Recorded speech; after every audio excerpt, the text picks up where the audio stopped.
So the point of this is a test on a role play only game that I'd like to run in the hope that other people can use this as well. If anybody's between campaigns or they're not in a campaign that's running at the time and they want to do something, this is the game that anybody can pick up, get at least two other people together, and especially people that enjoy the role play than the mechanics of a D&D game, and just play out a bit of a story with it.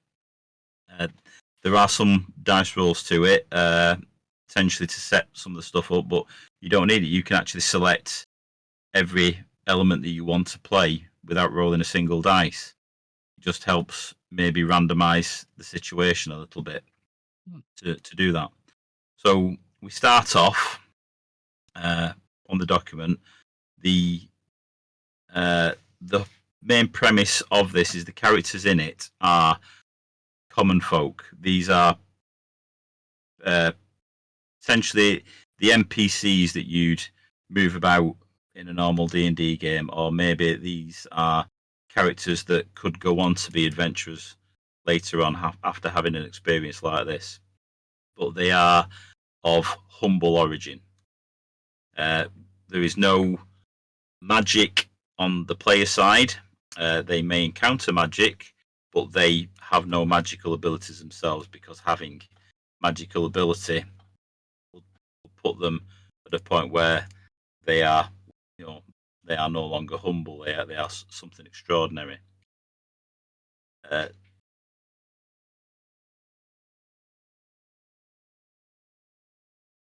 Idea is that when we have situations, we will be using a essentially randomized situation generator, but the player who was selected that particular situation, they will start the role play, and we all join in, and we sort of develop the situation and the scene until we're happy that it's played out to a satisfactory conclusion, and then we would move on to the next player who would run their different their scene. And we've got about 5 of us.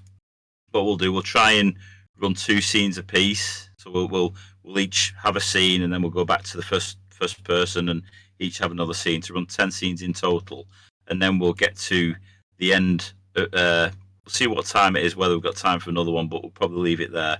And we'll get to the end of the journey, and we'll decide if we've made, if we've actually achieved what we set out to achieve.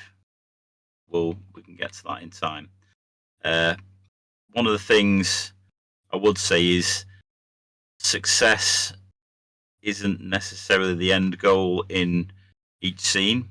If you don't believe that success is achievable in that scene, or there is an element of failure in it, that is as valuable as well as a success, because it just adds to an interesting element of the story, and maybe it will come into play later on through the role play. What I've also put on the document is players should temper their level of successes. These PCs, player characters, are unremarkable, so you're not going to have a village smith jump down a 20-foot cliff and do a 3-point landing, walk away from it. There are going to be consequences.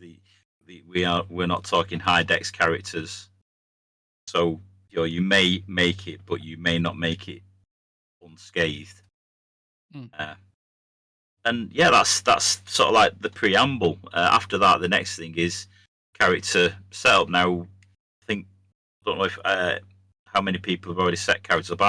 I quickly did it while we were waiting for this to kick off. But Trill, where were you up to? Have you done any prep for this, or? Yeah, so I've got the thing. I'm literally just working on a name now. But for now, I've got a human with the 2 traits of chivalrous and morose, which is a pretty funny mix. And Let me see. What was that roll? Let me double check it. And I got. Oh my god. It's so stupid. I got wrestler. So I'm a chivalrous and morose Perfect. wrestler. And I'm figuring out the name now. Well, while you do that, I'll just for the stream and the video, I'll describe what we've just done. So, first element to the rules document is to generate your character, and there are a variety of roll tables where you can do it at random, or you can select the different aspects suit you. I also rolled mine just before we started, and I rolled a 6 to get a fetchling. I don't even know what a fetchling is, so I had to look that up afterwards. So I did that. My character traits were cautious and humble, which, okay, that'll be an interesting one for me to play. And but the character, so that's character traits, and we roll 2d20 from a list of 20 to get 2 character traits, so that we've got something to play off. And then the sort of final random roll is a humble vocation for the character of a list of 100. So it's a roll of d100, and I rolled for a servant. So I have a cautious, humble servant fetchling, which actually works quite well. Once we've got that, you can jot down some basic gear, which and all this is just for flavour. There's going to be zero mechanical advantage to this because there are no mechanics. We will describe how our actions and our interactions are going, but we can use the background to help with that.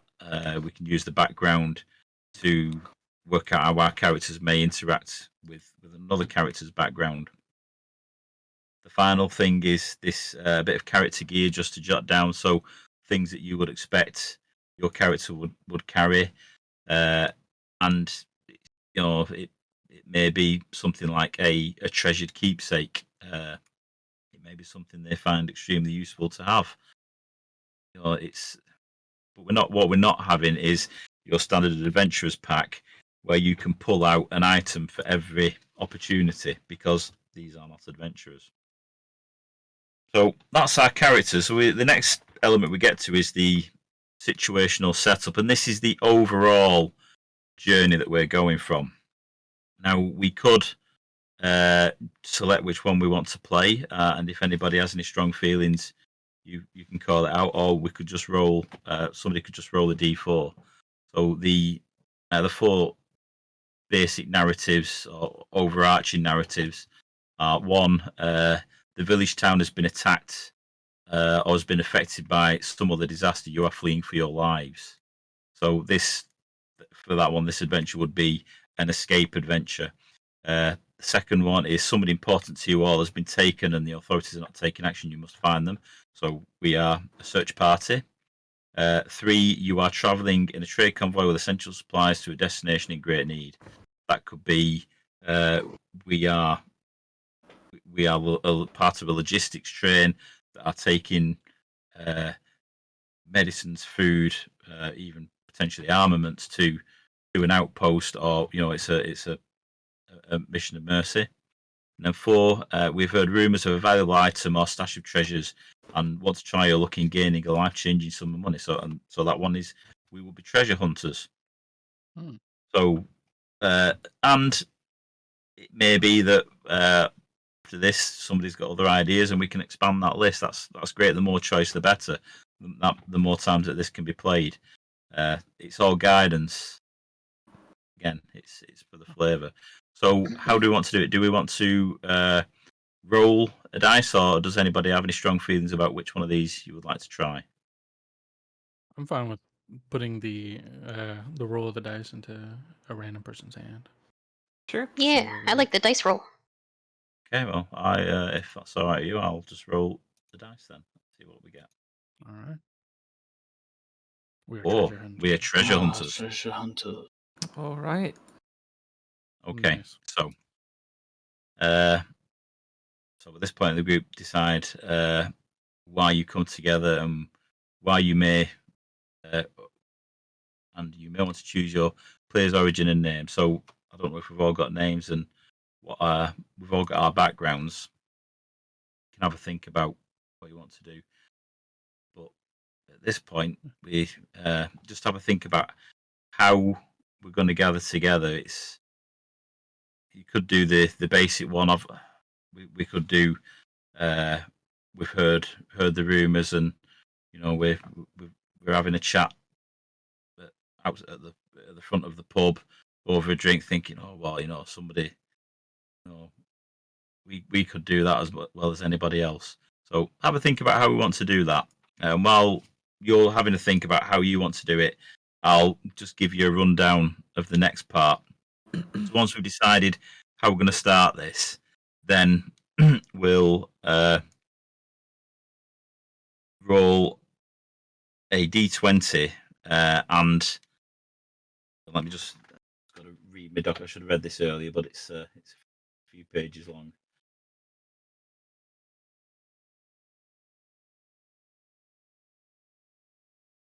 Yes, right. So we're going to roll each roll a d20, and we're going to call that use that for the initiative order. It just helps because we are going to do this in turn. We're each going to get 2 turns at it, and we could roll the scene leader literally at the start of that player's turn, just so that it makes it a bit more random. Or if you want some time to prepare, we could roll it up front. Which would people prefer? Are you happy to play it on the hop, or would you like some time to prepare? Mm-hmm. So if we roll now, we have a moment to kind of figure out, okay, who's up first and then who's up last, right? Yeah, well, we can roll the initiative order. Okay. And I can make a note of that, and then we can we'll roll for the actual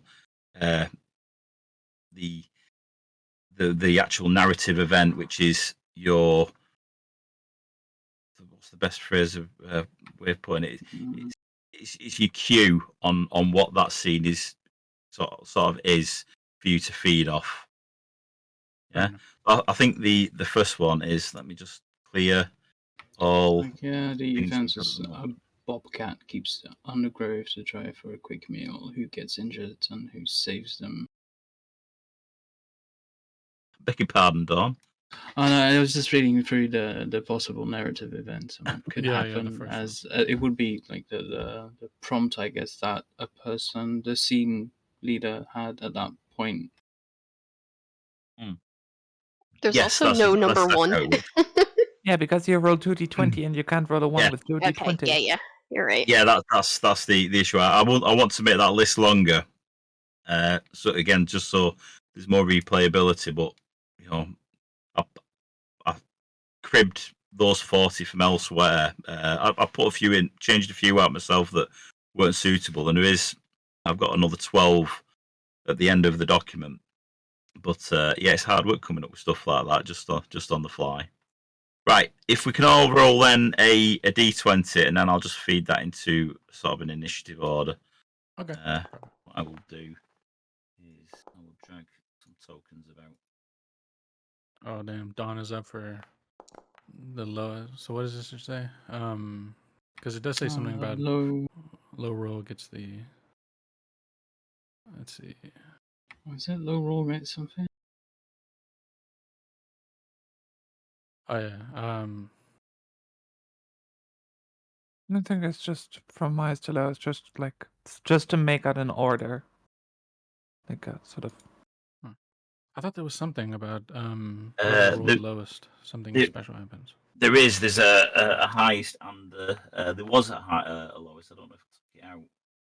Oh, twinsies! Now you get to do a roll off. Yeah, now we gotta roll it off. Rollies.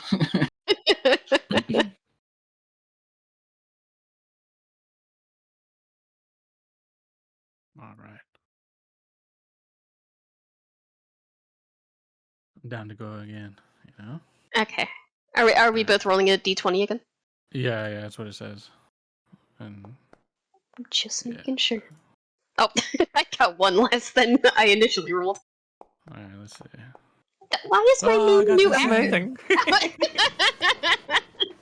That would have been hysterical if we both got 14s again.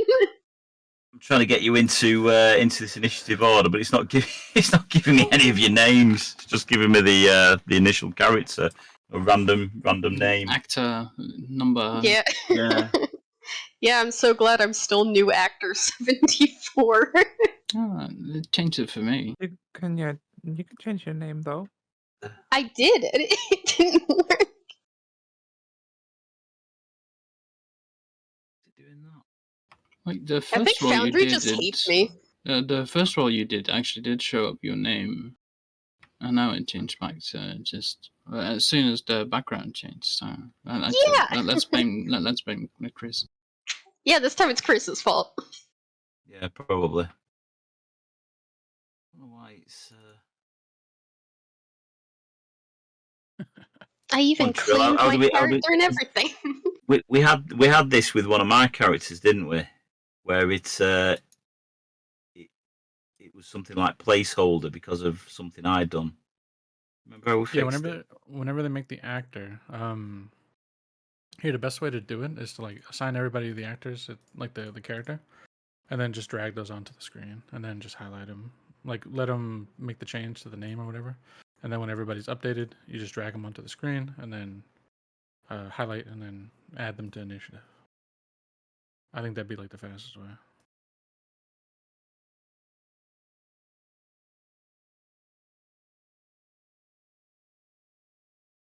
Some reason I've just done that with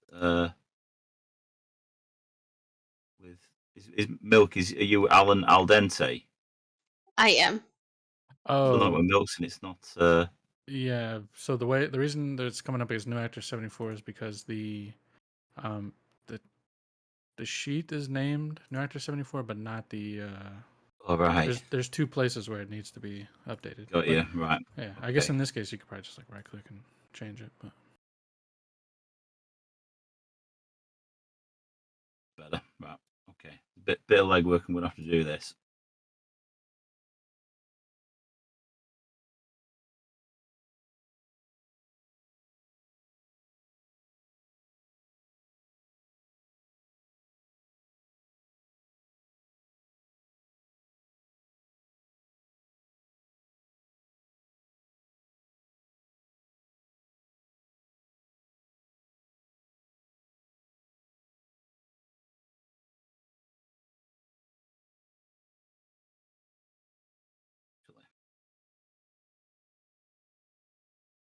Oh, there it is. The person who rolled the lowest has their doubts about this endeavor and should share their character reservations. Yeah, there it is. Go. That's what I was thinking.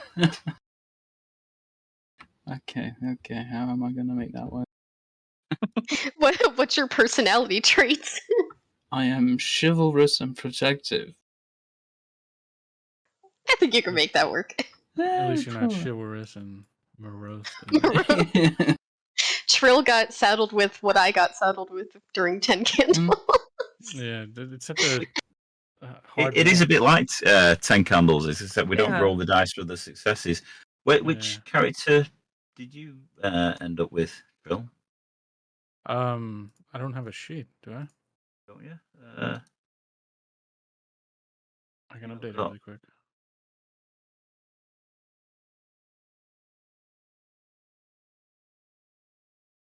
You're actor 87.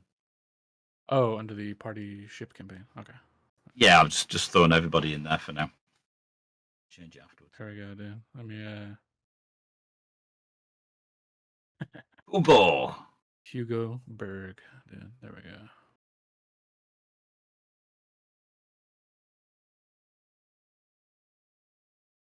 Nice.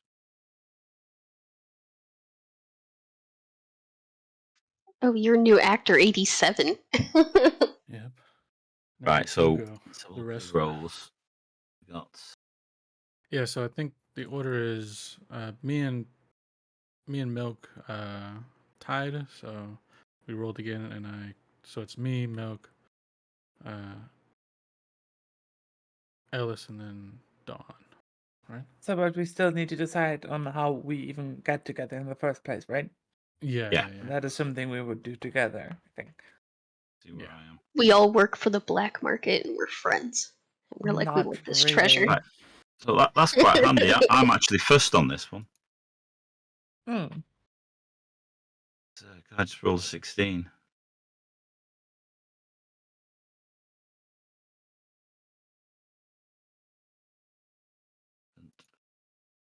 Right, so it was from that tie. That was Drill, Milk, and Ellis. Yeah, if you don't feel like updating them individually, you can actually drag and drop. Yeah. Oh,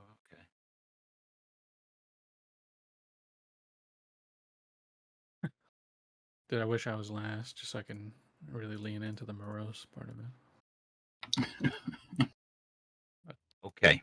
Right. So now we've got that. Yeah. How have we come together as a band? Maybe first introduce our characters, so we know what we're could be working with. worth doing. So we'll might as well do this in initiative order. So at the top of this, you've got Maru, who is a fetchling. He stands there in a long brown coat, looking fairly. He looks neat, but he also looks fussy, and he's not pushing himself forward or anything like that. He's perhaps, if he was at a party, he'd probably be the guy on the outside of the crowd, just all right, listening in to the situation. That's the feel that you get from him. Okay. Nice. All right.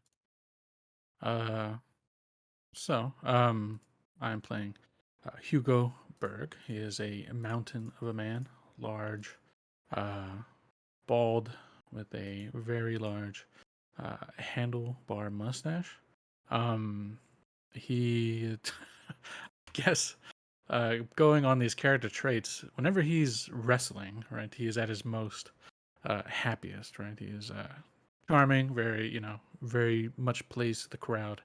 But if he is not currently in the middle of, a performance or whatever, he is incredibly downtrodden, very gloomy, very morose. So, yeah, if you'd see him, most likely, I guess in this scenario, he's not going to be in the ring or anything. So, he is probably at the tavern, drinking an exorbitant amount of ale. Cool. Oh, Alan. I am Alan. Al will be the name that he goes by. I'm Alan Dente. He is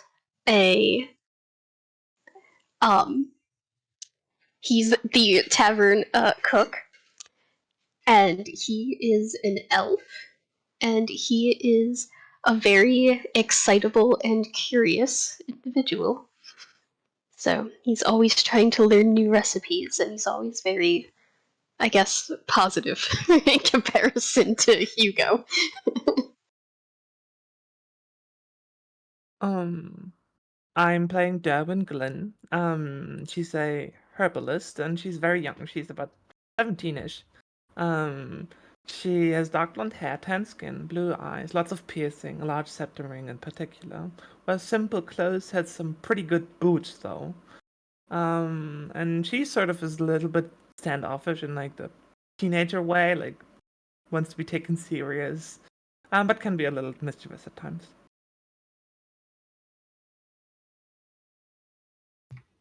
I guess that I shall be playing Linus Guini, or Lin as he likes to be called. So he is a tiefling who is a cartographer, and so he was probably in the tavern and overheard some people talking about going somewhere. And as he's quite good-natured and well, protective of his people, he would have agreed to come along. He has crimson skin that has a subtle hue and is accentuated by a pattern that kind of makes it look like a dwindling lines of a map. He's also holding on to various pieces of parchment and always has charcoal on him to note down some new locations. And he's just a bit quiet and confident, but he's very deliberate and measured. Very good. Move everybody into the middle of the map because it's throwing the stream all over the place. Okay. For the coming together part, I actually have an idea. Okay. So I could imagine that Alan and Derwin could be friends, and maybe Derwin, like curious as he is, overheard someone talking about a hidden treasure somewhere, and told Derwin about it, and she being like she wants to go adventuring and like go out into the world, and they probably are excitedly talking about like finding this treasure, and maybe some of the other people like listen in and sort of start flocking to them. That could be one way. I'm cool with that. Sounds good. Mm-hmm. Yeah. Maru would probably be on the outside listening in, thinking chance to maybe be a bit more than he is. Okay, so that is our adventure then. We are gathering at the tavern. We decide we're going to follow up on this rumor about a source of wealth in the near region. So with that, just wipe out the. Oh, I've already done it. I'll just wipe out the from the dice roll. So I'm going to roll 2d20 now, and we will start our first scene.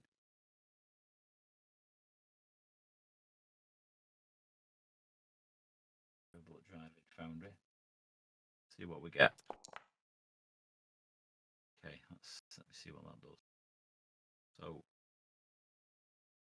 Oh, nice. That's quite handy. That. So. Yeah. So while we are gathering together, and Maru is on the outskirts of this growing party that's talking about this treasure or this item that we're going to go searching for. Maru just craning about trying to get a better looking on the situation around the outskirts of the crowd. Just knocks a sack that's apparently doesn't belong to it. Nobody's near it, and outspills a bunch of dried rations and water skins and even wine skins and things like that. So, that's and you'll just pick it up, and it's quite unusual for him. He'd never do something as bold as this. Picks it up and he holds it towards him, and he move into the group. Could I join you? I join you all on this journey. I can bring this. I can share this amongst us all. What say you? What say you?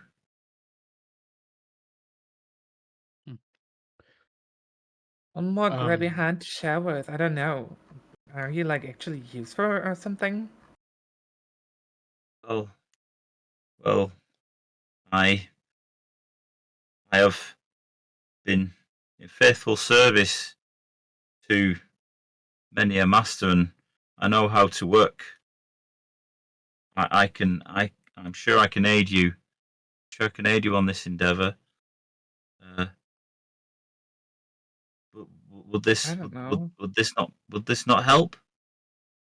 Sure or whatever, but like you're not taking any of my share.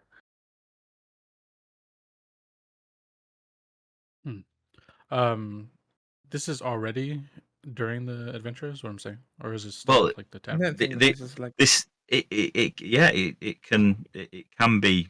This is literally this is all like the first scene in the adventure as we are about to set off. Okay, all right. Just want to make sure. So we're still in the tavern. Just want to be sure. Yeah, I think so. Okay, all right.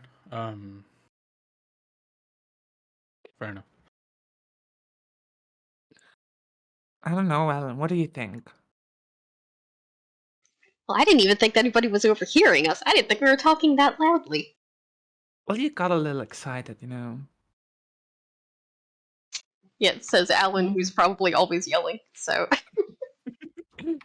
It didn't really sound like you had a solid plan together. I could help out a little bit. I think I know the area what you were speaking of, and with the supplies that are apparently offered as well, we should be able to make the trip according to these calculations I made here. Just write this down and make it. Darwin sort of gives you a look down and is like, and flicks her hair and is like, okay, then so what's your deal? I just like to make maps, and I've been around a bit. I'm just I like seeing new areas. I just overheard and thought I could perhaps help. Although, as you were speaking about the treasure and the location, I think I overheard some sort of den, but there's no dens over where you were thinking of heading. So. Hugo's gonna like stumble over to the group that is now kind of talking with each other, and in like that, too drunk and too close for comfort sort of way, kind of lean in. I know that area. None of you though. You're much too small. A place like that would chew you up and spit you out. You have no chance there. You need somebody strong. And he's gonna kind of like pump up his chest, I can do it, but for a price. What kind of price are you talking about? It seems that we have a couple of wineskins here as well. Maybe you'd want to do it for that? Gonna kind of count. 20%. Anything we find.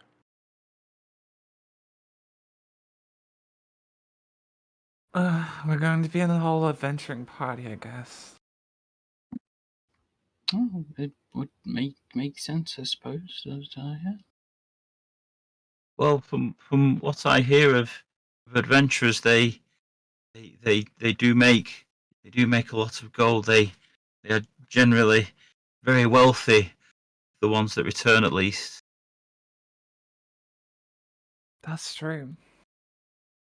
At least the ones that actually do make it back. There's been plenty that have gone out and actually never have to be seen again.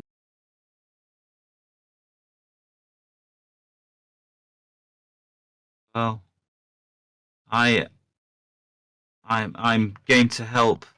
I think this will be an experience worth having. Well, I guess I'm fine with that. What do you say, Ellen? Yeah, I think it could be fun. So, what's your guys' name? I am Maru. And as long as we don't take long, I'm sure my employer won't miss me.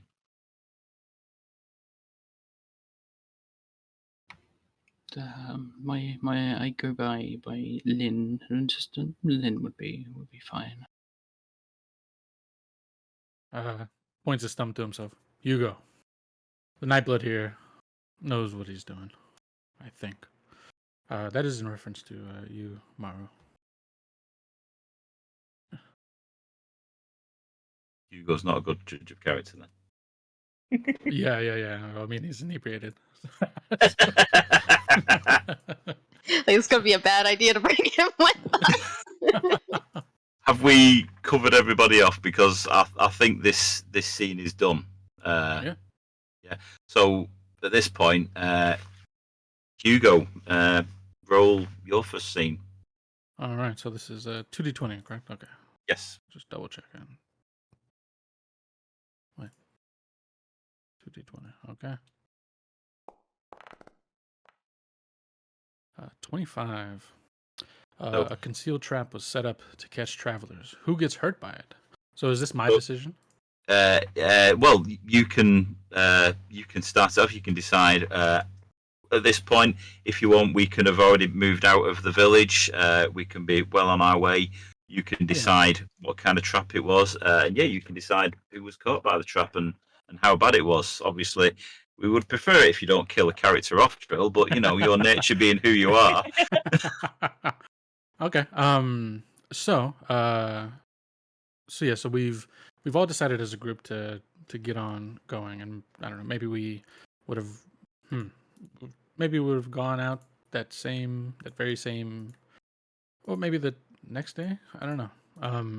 Next daybreak or something. Yeah, next daybreak. So Hugo's a bit hungover from too much drink from the evening prior, and as the five of us are, it is five, yeah. As the five of us are traveling along, we'll say that we're like in the early, forest portion, right before we're really at the location. So, as we're traveling along, I'll say, I'll put it on myself. Hugo, being hungover, walks right into a kind of like a leg trap that snaps his leg out from underneath him, and in a moment you would all just see Hugo. You would hear this loud crack, a large log come crashing down, and then Hugo would be right side up, hanging by a rope in the air, kind of swinging, flailing around. As he's swinging, What's got me? As he's swinging, Devin was walking right behind him, and as he sort of swings forth and then back, his head knocks her right in the face, and she tumbles back and falls to the floor, holds her nose. He holds his bald head. Oh. What is that? I'm bleeding. Alan is gonna rush over to Derwin, and he's gonna take he's a cook, so he has an apron on. He's gonna take his apron and hold it up to her nose to catch the blood. He wears a cook apron out in the he's he left straight from work.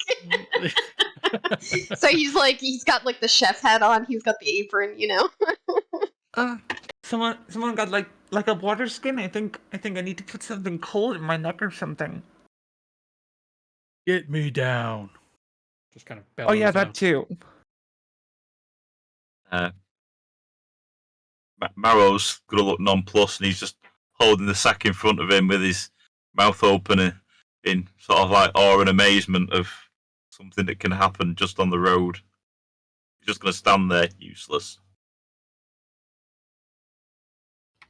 I think Lynn would come up, having just seen that happening, already being a bit reserved, and just going over his body and taking out his water skin and offering it up, this should work, I guess.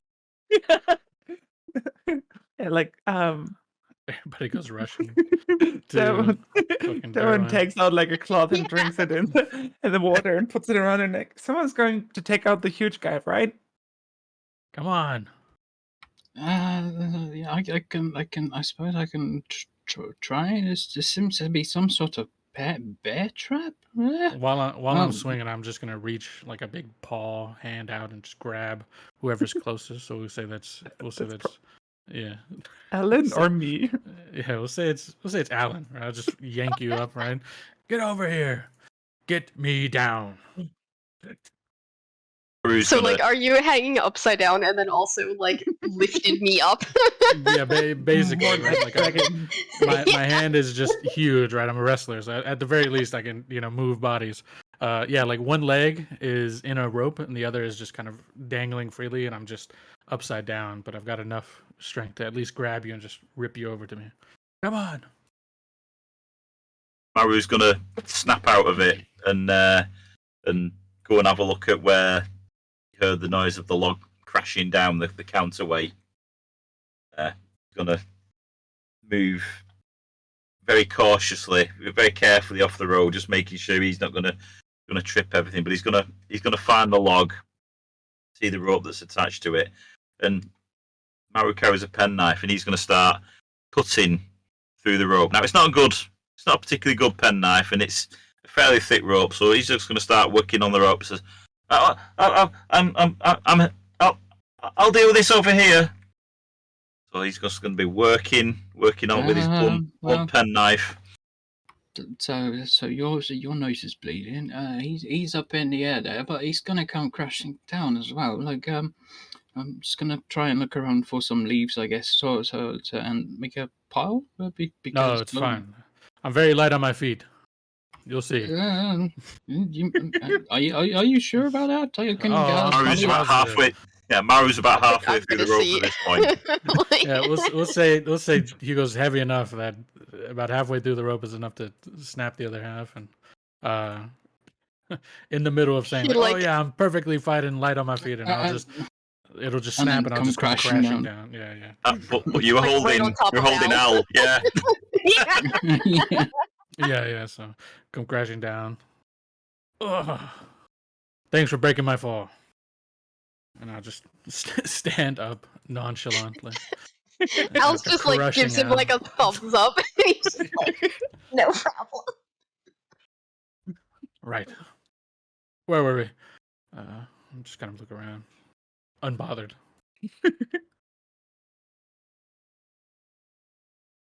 I certainly didn't expect that. I guess wrestlers are real. Half of them. I have my doubts about them, but they are real. They don't actually exist. Yeah. I think they can actually do something. Wait. I guess. What's the expectation of a wrestler here? Is it like a WWF wrestler? Or is it like an Olympic wrestler? Probably more like a circus. Traveling. Strong man. I think he should be a WWE. Like a show fighter, basically. Yeah, show. Okay, all right. So I'll look to your roleplay, Trill. Absolutely. All right, yeah, I'll go with like the showman type. All right, perfect. Well, are we happy with that scene, or have we got anything else? I think that's good. Yeah. Derwin is has like blood smeared all over her face now, but she's fine. Can I have water skin back though? Huh? Okay. What? I'm sorry. I was just saying, can I have my water skin back now? I guess sure. Okay, then thank you. Or are we secretly pleased that Derwin got clobbered in the face after the harsh words earlier at the tavern? Oh, nice. Yeah. Now we're layering it in. Yeah. Inner party conflicts and everything now. There we go. Okay, let's move on to Alan. So go on, Al. Do a roll.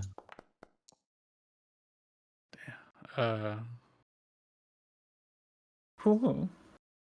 You find the ruins of a once prosperous farmhouse on your journey. What do you find in it? So the found this ruined farmhouse. Decide how to go. The bit of a prompt is, do you find anything in it, and you can decide. I imagine like the fields outside are like pretty overgrown and everything, so we probably have to like wade through a bunch of grass and everything just to get to the farmhouse. And Maru will be on the roadside, probably at the just hanging back, saying, "Are you sure we should go in there? There could be a reason it was abandoned. There could be any manner of things living in there now that that could be dangerous. Alan is going to be moving as fast as he can through all the brush and everything. He's going to be like, "That's part of the fun. Let's go see what's inside." Lynn would be carefully moving behind that, but also making notes and calling back. Well, it could be an important landmark. At least that's a good thing. We'll be able to find our way back, and it'll be good to know if there's at least something in there. If you wanted to crap your pants, you could have stayed at the inn. Devin says as she moves up to the farmhouse. I gotta get this morose in a little bit. Hugo will follow along, but he's like, for the big guy that's supposed to be, the muscle, so to speak. He is last to follow, and he's just kind of slowly walking along with his shoulders kind of hunched forward and down. Yeah. Let's check it out. Alan is going to, he just does not seem to care for safety at all, so he just jumps onto this the deck, the front deck of the farmhouse. I'm going to assume there is, but it's decrepit looking, so it's probably falling apart and has termite damage or whatever. But he's gonna go right up to the door and see if it's unlocked and stuff. Well, it's on you to decide, right? Yeah, it's on you. Yeah, to you get to decide on the treasures. Yeah. Well, can I roll a D2? Sure. Of course. Add the randomness. Throw it all in. Yeah, exactly. I'll roll a D4. 1 and 2 will be it's unlocked, and 3 and 4 will be it's locked. Sick. It's locked. Perfect. He's just gonna keep pulling on it though to try and get it to open. See if he can force it open. Evan is going to look around for a window or shutter to see if she can open that. And I think she sort of wanders around the house and finds a broken down window there, and she sort of breaks it open a little further and starts climbing in, but rips open a part of her pants and sort of muffles a curse as she tumbles inside. Hugo will walk up to. Oh, go ahead. Yeah, but then she sort of hides in a dark corner inside, attempting to scare Maru as soon as he comes in. Sorry, go on. Hugo will kind of step forward, seeing that Alan is having trouble with this decrepit old door, having trouble getting through. Just kind of. Would you like for me to open that?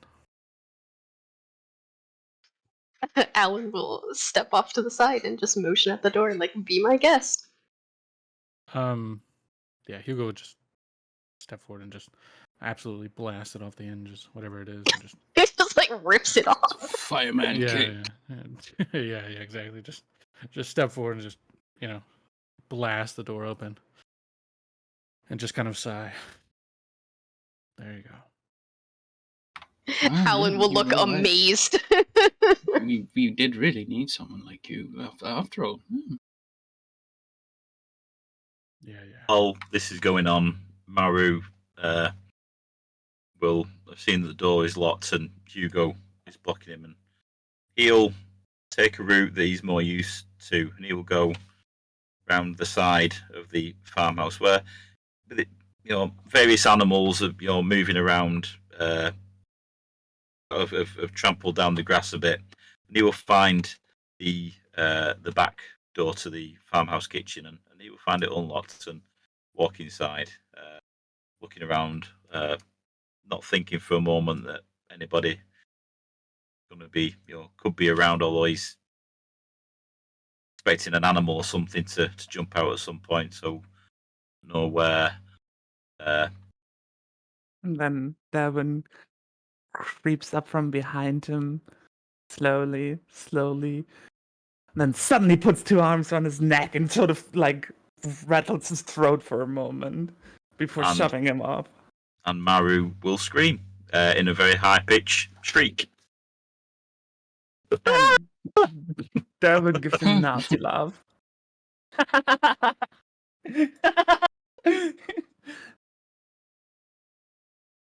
Oh man, that was fun. Should have seen the look on your face. Maru at this point is speechless. Doesn't know what to do in the situation. Just retreat back into the kitchen and close the door with you on the other side. Hey, you. That was all good fun, right? Come on. How about we go in and we'll have a look around? It was closed for a reason, God, wasn't it? So what's actually in there?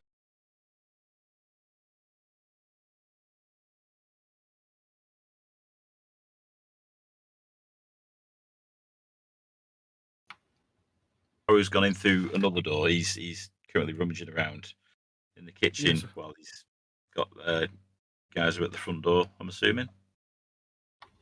Yeah, Hugo's elected to stay outside. He's just kind of sitting on whatever porch there is, just kind of looking out into the overgrown fields. But I think so. Milk, I think you have to decide what is found inside this place, right? Oh. Yeah, you get to come up with the prosperous, what's once prosperous. You're the narrative reader right now. Oh, yeah. I'm so excited. Okay, is Maru searching through the kitchen? Yeah, he's just rummaging around in the detritus and just seeing if there's anything of interest at all beyond pots and pans. Okay. I'm gonna say he finds probably some old abandoned like tableware, probably like not in the best shape, like wooden bowls and utensils and stuff that are probably like cracked and old and like dried out after so much time. And he probably finds like some jars of like preserved food, like pickled food or like jams and stuff in the cabinets. There's probably like an abandoned knife laying around if you want to grab it. But I don't think that they would leave anything like valuable laying around in the kitchen. Nice, fuck us over. Nice. Yeah, yeah, I like the challenge. Okay. So making a Maru will come back out with a jar containing some green blobs, and he'll just hand it over to Derwin and say, "Here, you could have this. Reminds me of you." We'll walk back to the road. I'm sorry, no. Oh God. Alan's gonna look at the jar and he's gonna be like, "What's in there? Should try it." Boiled pickles. Did you say spoiled? Yeah. The jar is cracked. They are less than edible. They smell disastrous. Okay. Well, yeah, I was gonna eat one, but if they smell bad, I'm not gonna eat one. Evan's just tossing it aside. It's like, ugh. It's gonna land on the ground and like completely shatter open. And the smell. Like, yeah, the whole house is gonna smell like that. Disgusting. Is there like a second story to this? Yes. Let's go find the staircase then.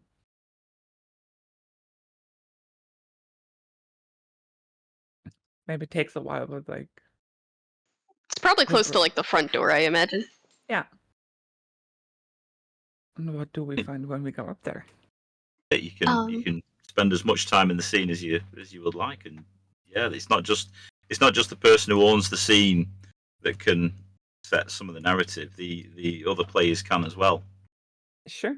Then I guess there's like a corridor on the upper floor where there's like a total of 4 rooms coming off. One's obviously like a small storage room of some kind, and 3 larger rooms. 2 of them are open, the door basically unhinged or broken down or standing wide open, and the 4th is tightly locked. It seems pretty stable. We just need Hugo to rip the door off the hinges again. That might not be possible with this door. Well, we could see if we could find a key. Has anyone ever picked a door?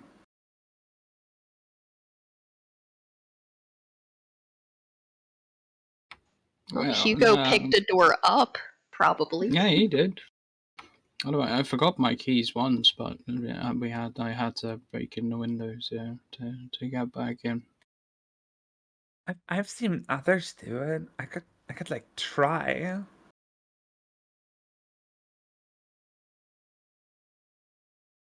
Or we could search for key, I guess. Well, I want to know what's in this room. Me too. You could give it a try with. I think there was a knife in the kitchen. Maybe that'll work. I think Mari took that knife. No, Maru didn't take the knife. The knife's still there. Maru's left farmhouse and walked back round the front and seeing Hugo just sort of leant against the wall, staring out.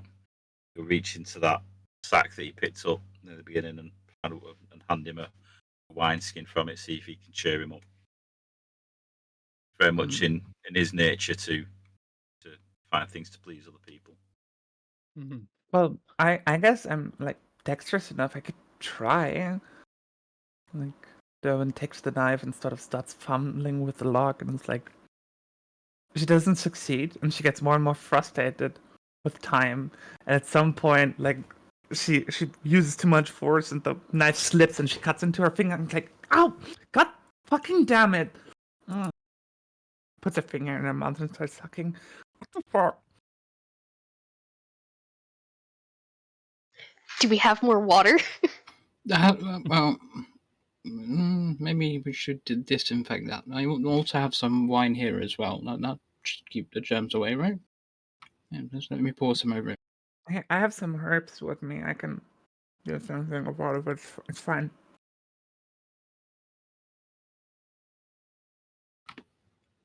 I can have a look for a little tablecloth or something that you can tie around it, but I think we're going to need the big man if we want to open this door again.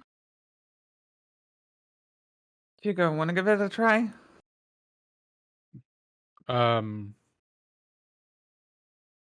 Hugo's gonna, I guess, be sitting there, and then Maru's gonna offer the wine. He's gonna kind of look at it like contemplatively, and then we'll say that you ask if I would like to give it a try before I've taken the actual wine sack.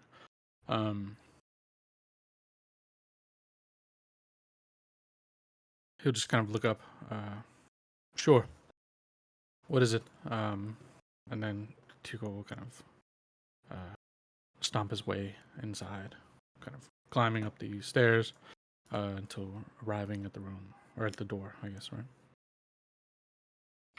And some scratch marks on the door where the knife has been like etched in and just laying bloody on the floor.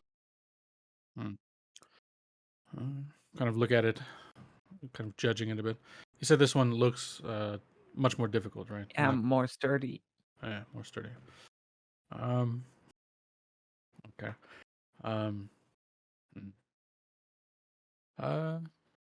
I'll do like a 50-50, right? 1 and 2, Hugo's somehow able to throw his body through the door, and then 3 and 4, he just slams up against it. Doesn't do much. Yeah, Hugo does his best, leaning back, and then throws himself forward, trying to bash down the door with his shoulder. Just runs full stop into the door that just doesn't even seem to budge whatsoever. Just slamming right into it. Haru's gonna call up from the front door. Is this where the treasure is? Is this where we're supposed to be? I imagined it would be so much more interesting than an old farmhouse. Like it looks like Darwin is attempting to give a snarky comment back about him being not very interesting either, but she keeps her mouth shut. Yeah, Hugo's gonna just like walk away, like I don't trust the door I can't get through, and then just stomp away, upset at himself because he couldn't make it through the door, but also upset at the door for hurting him so much.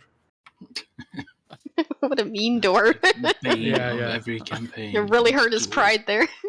Yeah. Oh, maybe the room has a window as well, and maybe we could climb from outside onto the roof, and enter through the window maybe. I mean, it was really, really overgrown, and well, it would be locked for a reason. But you could also just use it as a landmark and continue on the road. But what's the fun in that? Yeah, no fun. Oh, yeah. We have real treasure. This is maybe treasure. Maybe we get more on our way back. Okay. Sadly. We should have done this, just the two of us. Alan's gonna like lean into Derwin and he's gonna be like, if we have to, we'll come back, just us. Alright.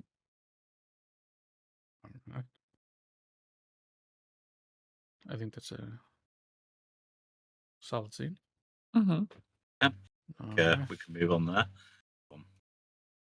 One, do, and let's see what we got next. Alright, let's go. That's a 14. Yeah, we've been right in the same area, Yeah. right? Yeah, the whole time. Oh, this is a good one. Oh yeah. Oh, Maru's gonna cut for this. Hugo's dignity was stolen. Yeah. Okay, so they sort of like come back together and like meet outside the house, and like once everyone's ready to go, they leave. And like a few minutes in, okay, I gotta ask a question for this. Who of you has like something valuable or of personal value to them? I mean, Maru is carrying something that has material value. It doesn't have any value to him. It's just materially valuable. And Lynn has something of personal value. It has like a little pendant that's a small ornate compass. I'd say Hugo has some sort of a on his. We'll say he's wearing like a like a jacket or like a cloak. On it, he's got a looks to be like a little like a metal kind of attached to the fabric. His WWE belt. Yeah, he's got the gold belt wrapped around his waist. Since they came from like his hometown, Alan didn't bring doesn't really have like anything valuable on him. So Okay, then we're doing it this way. Like as they sort of leave the house and they make like sort of short rest, I guess, like do some drinks, rest your feet for a while, and Darwin pulls off her boots that are very well made and sort of like a prized possession to her. And as they want to make way to leave, the boots are gone. And Darwin's like, did any one of you take my boots?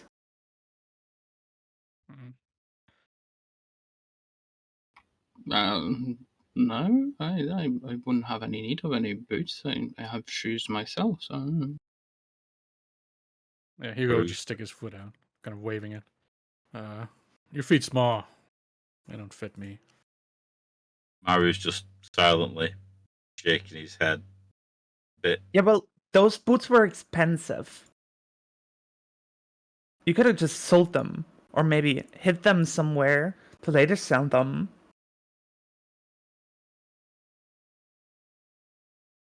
She's going to like look around, glaring at every single one of you. Hugo's just kind of standing there with his arms crossed, defiantly. Meta, he didn't take that, but unless you decide. Yeah.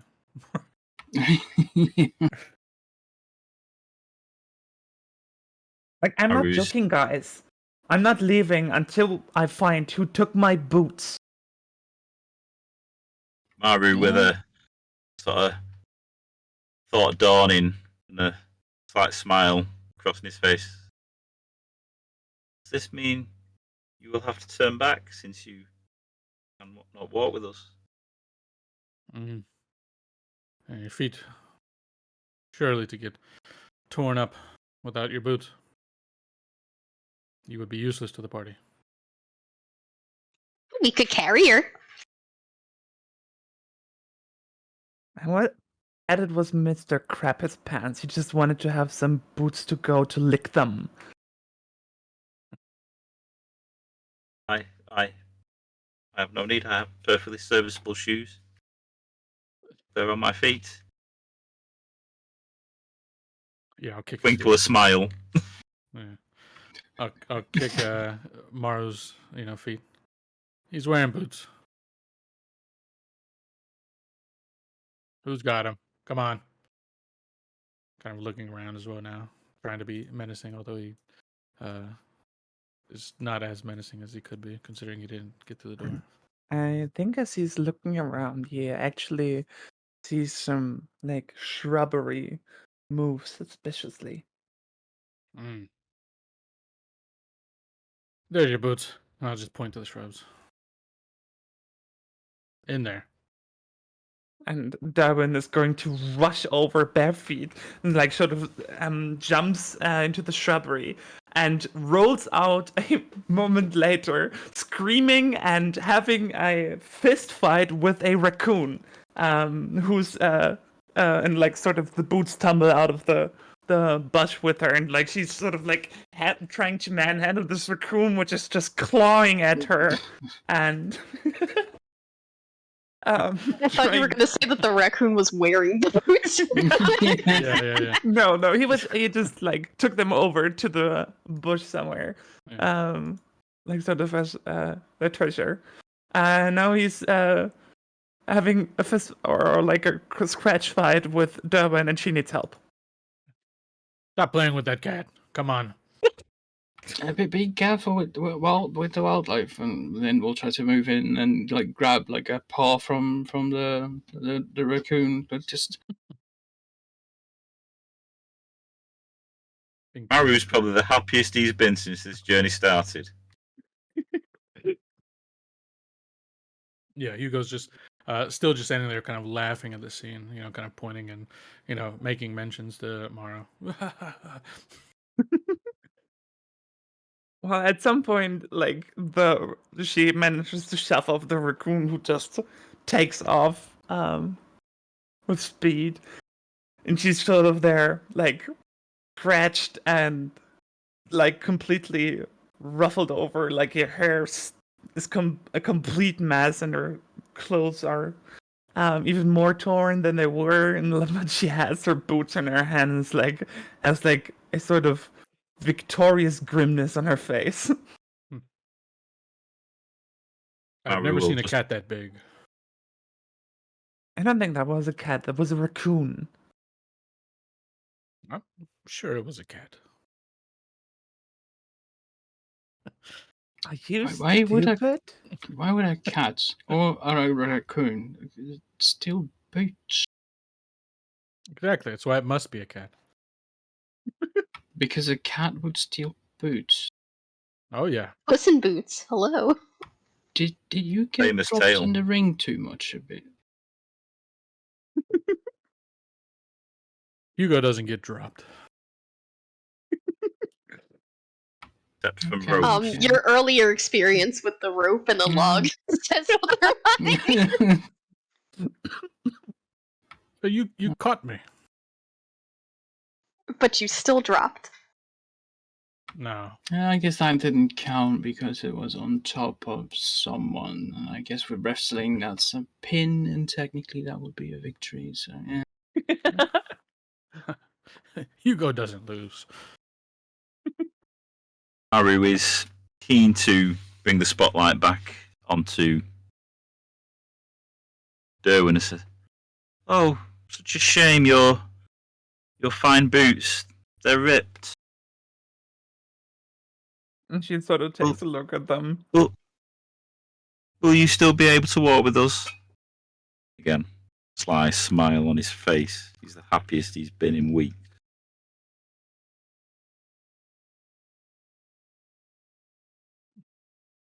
You can Use a bit of rope. wipe that stupid grin right off your face, or I'm gonna do it for you.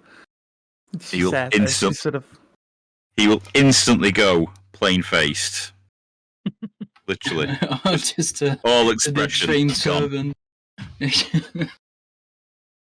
I think that Maru's being really mean, so he should offer his shoes for Derwin to use. Do they even have the same size? No, I don't think it's like in bad. medieval times. No shoe fits their owner. They're all one size. One size fits no one. Except for maybe Hugo, because his feet are too large for like normal shoes. Yeah, Hugo's got some fancy wrestler boots. He's got some clown shoes. Baby sarcophagi.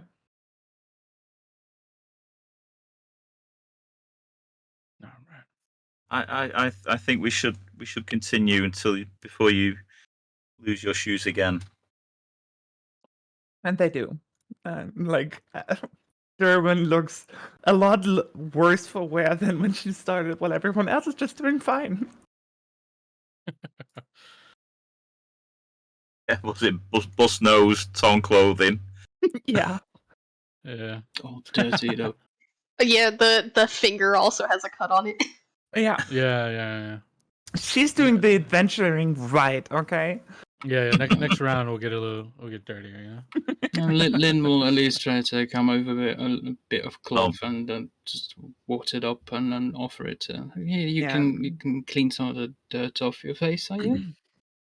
Yeah, probably Derwin also always has some herbs on her, as she's an apprentice of a herbalist, and does a little wrap with some herbs that she scrunches up and mixes it with some water and puts it around her finger. Oh, good. At least it'll not get infected or anything. Yeah, it'll be fine. Let's move on then to see what Lynn produces. Let's see. 2. I mean, if you want, you can re-roll that one. Yeah, I'll do a re-roll. Another thief. Yeah, another raccoon. Oh shit! God, these rolls. 13. Oh, this is great. A small crowd of arguing and armed forest folks surround you. What calms them?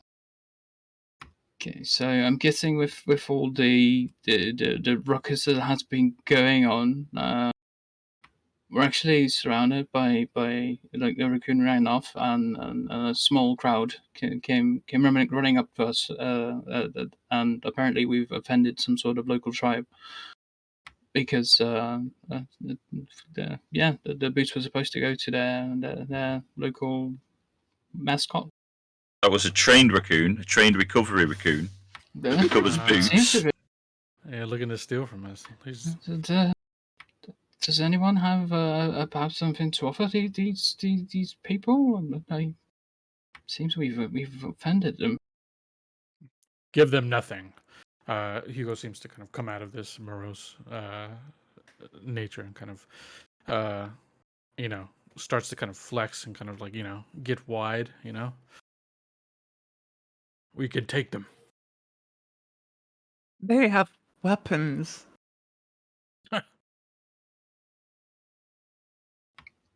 I mean, a door is one thing, but are you able to take the piercing of a blade as well? At least I think that's a blade. Might be something else that's glinting. Does anyone speak their language? I think they just speak common. Okay, what are they saying though? That we offended them because their raccoon was supposed to get something. I thought they we offended them by not letting them steal from us. Yeah. You're offended because you failed in your attempt to steal. Oh, we hurt their pride now. Yeah. Take it as a failure and move on. Hugo's just gonna kind of step his way like in front of the party, like trying to make himself like the leader of sorts, right? You know, like the big talker. What about this? Our strongest guy fights your strongest guy, and whoever wins gets to go unscathed. With that, How does it sound? From maybe the second row, front row will give a nod and part, and a fairly burly man, your proper wild man, step forward with a very rough club in hand. You know, still got the bark on it, and he will step forward, nodding, and he will approach Hugo. All right. Hugo will. Hugo's no coward, so Hugo will just kind of start to take off his upper body clothing, right? Just kind of lay the jacket off, pull off the whatever kind of shirt he might be wearing, and I guess you would all see across Hugo's back is this very nasty looking deep scar, like almost like a with no purpose to it. There's just like a random array of movement all from this one kind of blade that kind of goes all the way, like almost like zigzagged across his back. And Hugo will just kind of step forward with this big burly kind of forest man. While Hugo was stripping off, Forest Man just steps back, starts slamming his chest, biting his club, roaring, psyching himself up. And then as Hugo steps forward, the guy steps forward as well. So resolve something like this. Just narratively. We should roll it again. Yeah, you can just do it narratively. It's you don't have to roll. It's chance Hugo can win and take a few after taking a few licks. It can be a rocky moment. I think it would be fun. What if we did like a one? Can we do like a 1d5? Is it like and then whoever gets it gets to call how the fight goes. So like yeah. Or we could do something like basically like we do it narratively. Someone controls like the other guy, and you control Hugo, and we sort of just say what we do, and then you react to it, and like we could sort of make a chain of he does this, and then you do that, and like okay, and then we can. Why don't we do that? I've kicked off the fight with the guy. He's got himself psyched up. We go to Hugo. What does Hugo do? Okay, and then so we'll have. The fight is properly started, right? Yeah. So if I'm thinking like old Carney style wrestler, they were actually very brutal and vicious and very, very nasty. So what I think Hugo does is this like kind of breaks into a fight. He's still kind of trained in on like the wrestler thing. Hugo's gonna like rush forward and just like look to immediately kind of gouge this guy's eyes out, right? Just kind of like force his thumbs, right? Like just kind of grab a hold of the head and just like do his best to kind of rake and claw at this guy's eyes. And like the guy, like Hugo manages to grab a hold of his face, but he sort of pulls back a little, and you don't really manage to grab the eyes, but like the nail of your thumb like latches behind his lip, and you sort of pull and tear at it, and like he gives off a muffled scream and swings his club as hard as he can, and at like basically Hugo's rib cage. Okay. Yeah. Hits direct on. You can even hear like a few. He definitely broke a rib or two, right? You can hear it loud, the sound, and Hugo just kind of like keels over, just kind of clutching at that body part before like trying to just like muscle through it, like and just kind of reset himself to like continue on the fight. And the huge guy sort of like thinking that he's going to be victorious lets the club drop and sort of like stands above Hugo and goes for like a straight up kick to the head. Right. I'm fine with anybody taking control of Hugo here too. So if Lynn or Al want to go. Come on, Milk. Do you want to go on? Start smacking Shaw's character about. No, what's Hugo doing? Let me know. All right. So the guy went to kick Hugo's head, right? Yeah. Okay. Well, since Hugo is kind of doubled over, I'm gonna say that it does kind of collide with his head, but not full on because Hugo was in the process of like standing back up afterwards. So he ends up like kneeing him in like the chin. But Hugo is going to rush towards the guy and attempt to headbutt him in the chest. Headbutt in the chest, nice. And he sort of like basically he grabs his leg and rises it up with him, and like as he topples him over, he rams down his head into the chest of the guy, and like he drops with a heavy thud and is like momentarily like out of it and just trying to catch his breath, like his word turned over within a second. Which would give Hugo the chance to turn the tables when he gets back up, that he could actually see the club laying next to him as well, that the other guy just dropped, but thinking he was going to win, and holding it into his hand, intimidatingly standing above the guy who is now a bit stunned on the ground, looking upwards. Good shit. Should have elbow dropped on him. Yeah. So let's say I'm trying to think of fucking stupid wrestling moves. So he's got the club in his hand, right? So yeah, I'll say Hugo just kind of leans down and like pulls the guy up to his knees, right? And then we'll just with a heavy kind of clubbed fist just kind of crack it across his skull. Yeah, and he just goes out cold. And at that point, Maru hands Hugo a folding chair that he's got from outside of the ring. Yeah. Yeah, Hugo just kind of like, Hugo never loses, right? Just kind of stands, lifting his arms up. Someone goes over and like grabs Hugo's arm and like raises it into the air like he's the winner. Yeah, like he's the winner. Okay, that's the 1, 2, 3. We've got the victor. Hey, Someone's slapping the ground. As this is Lynn's scene, are the crowd, these forest folk, suitably cowed by Hugo's display? Yes, they are. They are very impressed, and they are honourable in the ways that they would honour the fight, and are standing back and are looking at amazement at how their strongest looking burly man is just laying on the ground now and are draping backwards towards where they came from. Yeah, well, 4 of them will saddle up and 2 on each arm and pick him up, sagging under his weight, and they will move away with their heads low,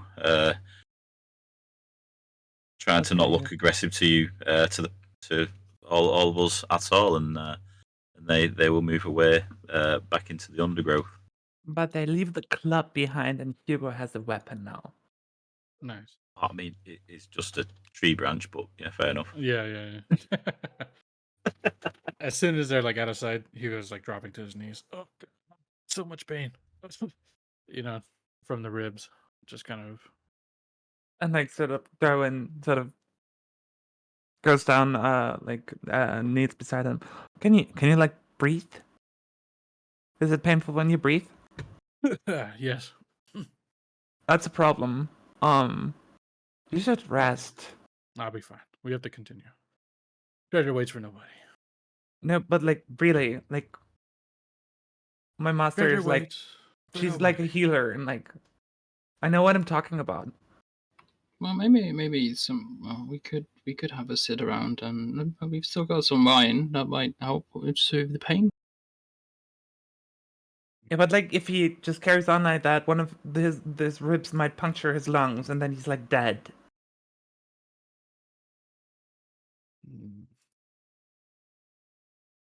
Well, maybe we should seek to make a camp, and I don't believe it would be safe to stay too long somewhere where we've been accosted once. While they've left this time, they may return again. Who knows how honourable they really are. I can try to like fashion up a bandage. I think if I get enough cloth. Let me rummage through the house and see if I can find anything. Well, I think we've moved away from that at this point, haven't we? Have we? I'm not sure. I don't know. I wasn't sure. We had 3 scenes just getting away from the farm. Are we still near the farmhouse? I think we moved away from the farmhouse. Okay, we moved away from that. That's fine. Hugo just kind of stand tall, like. Oh no, you have that jacket, right? Just let me rip that up. No, not this jacket. I'll just put it on, and I'll do it tight.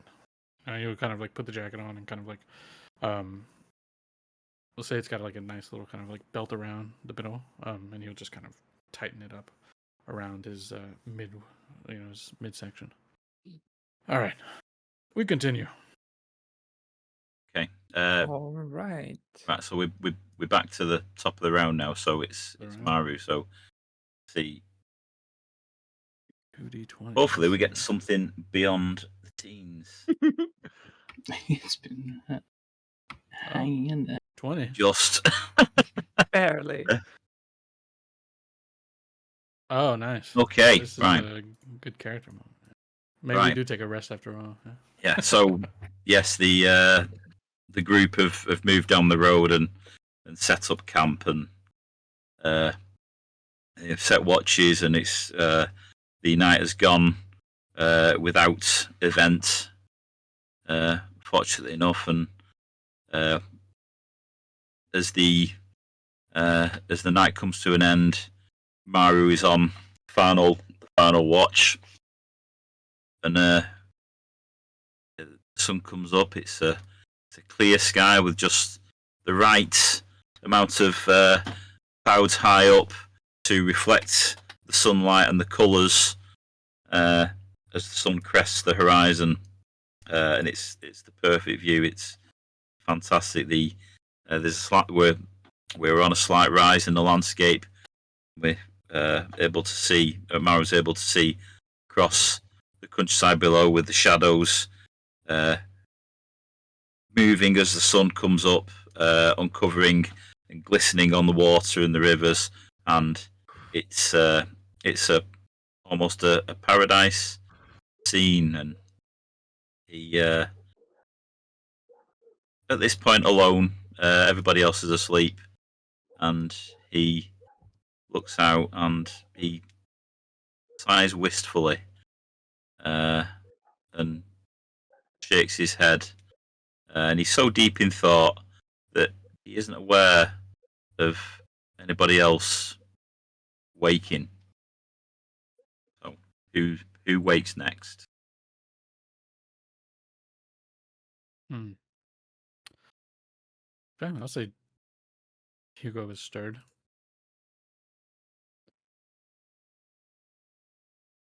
Wakes up. Maru is completely focused on the scene in front of him, and he isn't aware Hugo's moving.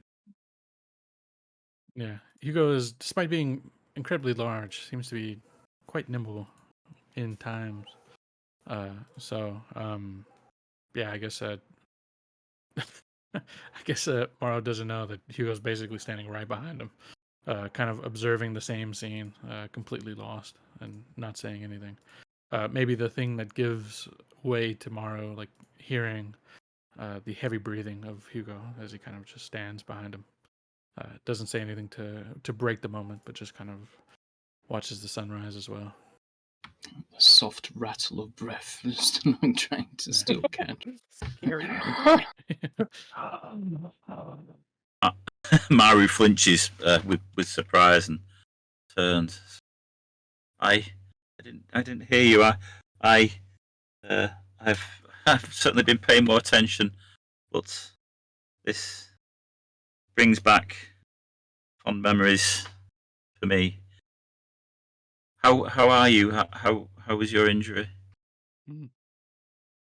Just completely ignored. What memories? I was engaged once. We often took walks at the dawn and sunrise, and whenever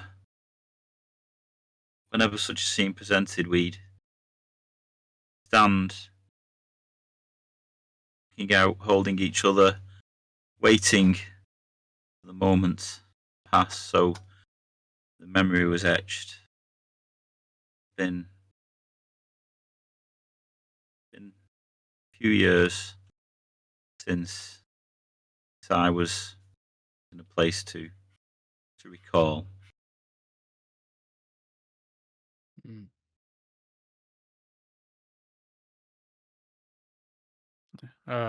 couldn't really say anything then. He just kind of contemplates your words, seemingly kind of lost in the beautiful sunrise.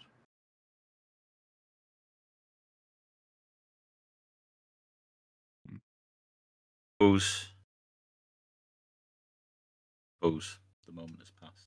Should we rouse the others?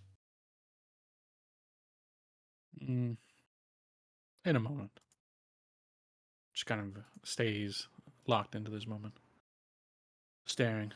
And then, yeah, whenever you would wish, you can wake the others. A few more minutes go by for the piece, and then Maru will go around various sleeping spots, wake, a gentle shake on Alan's shoulder, on Lynn's shoulder, and just trip and fall on Derwin and apologise and get up. Derwin was all sore from yesterday anyways, and now she's groaning and cursing under her breath all morning. I do apologise. It's the end of my watch, and I'm a little bit stiff. Yeah, whatever. Perhaps we breakfast and go, and Maru will, reach into the sack and take some of the dry rations out and anything that's fresh, like maybe some bread, and sit around with the wineskin that can pass around, and the group can breakfast ready for setting off. One thing I'll say is that Hugo will take a wineskin and only have that for breakfast. And he's very quiet this morning. Doesn't give the wineskin back. Doesn't give the wineskin back, yeah. I guess we started off right anyway with the cash wineskins. Yeah, so there's a number of them in there. At some point during it was a supply sack found outside a tavern. At some point during the morning, like Darwin comes up beside Alan, like quietly, "Are you doing all right? You're a little quiet." I'm doing great. We're having a good time. We're getting hurt, but that's okay. It's all in the fun. It's adventure, right? Right. Yeah, I'm pretty banged up already. Well, you'll be really happy once we find that treasure. Yeah. Yeah, I will. What are we gonna do with it? Are you going to, like, open up your own inn or something? Do you think it's going to be enough for that? Is the treasure money? It's riches, right? It's treasure. What else would it be? Well, it could be the friendship we made along the way. Yeah, I knew you would think that. Broken ribs we got along the way. Yeah.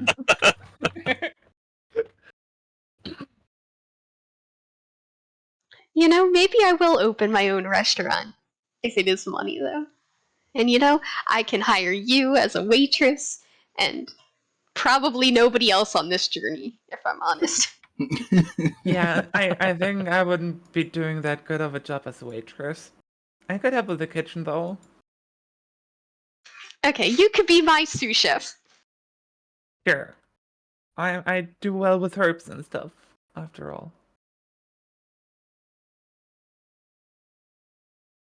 Yeah, I think we'll make a great team. That would not. I'd just like to note that for breakfast, Ellen probably found some berries or something, and probably checked with Derwin that they weren't poisonous before he started eating them. Yeah. Len would partake in whatever bread is offered as well, and perhaps a sip of wine before it is entirely hogged by Hugo. And we'll just take the moment of the beautiful morning to sketch a bit of his paper, to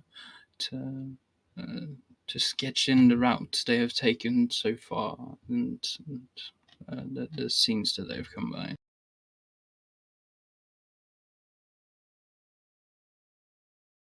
Nice. And with that, the group of consume breakfast. They make to move off on the road yet again, and we move on to Hugo. All right, come on, Hugo. 7. That is Different. Oh, wait, this is a good one. This is good. Frustration at the delays boils over. What's the result? Okay, so as we've kicked off with everything, and it seems like it's just one of those days, right? Everything seems to be going bad. We come across a small kind of boggy area, and unfortunately for Derwin, right? No. The boots, they go in, and they're not ruined. You still have them, but water has certainly seeped in, and kind of gotten, and it's just like, it's just like when you step in, like a puddle when you had no intention of doing it whatsoever. And this happens for everybody, right? Maybe even the drawings that I'm trying to remember his name. Lynn. That Lynn had just done that morning are kind of seemingly kind of bent and folded in ways because of the way traveling has to work, right? Like packs moving and all of that stuff. Maru, everybody's just having like a really shitty time of it, and there's always these we're constantly stopping for somebody to figure something out. And what is the result of this? Frustration at the delays boils over. I think because of the morning, Hugo's mostly just kind of checked out mentally. So I don't know if Hugo's the one frustrated in this point, but I think, Yeah, probably just Derwin and Maru are bickering all the time. Yeah, and it's constantly back and forth, and right, like when Derwin is the cause of a delay, right, Maru, you kind of get a couple shots in there, to try and rub it in, and the same, right, when Maru is the cause of a delay, Derwin, you're taking the opportunity, and I'm gonna say, what is the result of this though? I'm gonna say, at some point, the frustration gets too much for Alan. And I think Alan is going to scold both Derwin and Maru into shutting the fuck up because they're just making it worse for everybody else. And this comes as a surprise because I don't know if Alan is the type to blow the top, right? He's not, but he's cranky right now. He didn't sleep well. His back hurts. They're arguing. He's tired. And they just don't stop. Yeah. Excitable, very positive, and very positively pissed off at this moment in time. Exactly. He's just gonna go. It is very difficult to stay positive when you guys are fighting nonstop. Like that is the loudest Derwin has ever heard Alan talk at all, and she actually sort of flinches. I think Maru is sort of like hardened stance towards Derwin, but it coming from Alan, it's completely out of left field, and he will physically flinch at the rebuke, and he will go into a sort of subservient posture, and looking at the ground, mumbling apology. Alan is gonna he has his hands on his hips, he's frowning, he's not happy. And he's gonna be like, we don't know how long we're gonna be looking for this treasure, but if you two are gonna keep fighting the entire time, we're gonna have problems, because it's really delaying us. We're taking a really long time to find this thing. We have to keep stopping, and I just want to get the treasure and then go home. I want to know what it is, and then I want to go back. I was going to mumble, but maybe if she wore more sensible footwear, we'd be moving quicker. And maybe if you didn't keep taking jabs at her, then we could just move on. If you can't play nice, then don't talk to each other at all. Be happy for her not to talk to me at all. I was about to properly apologize to you, but you're being such a dickhead that I will not. And she sort of scoffs and turns away. Hugo, speak up tomorrow. Small wrist, no jab. Basically telling her you're too small to throw punches. It's like, what the... Hugo's just stood there, sort of twiddling his fingers, looking down and bumbling and just grumbling.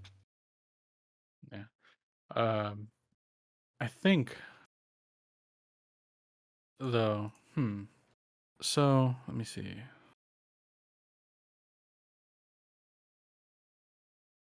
Okay, okay. I was making sure I had the journeys and stuff in mind. Okay, cool.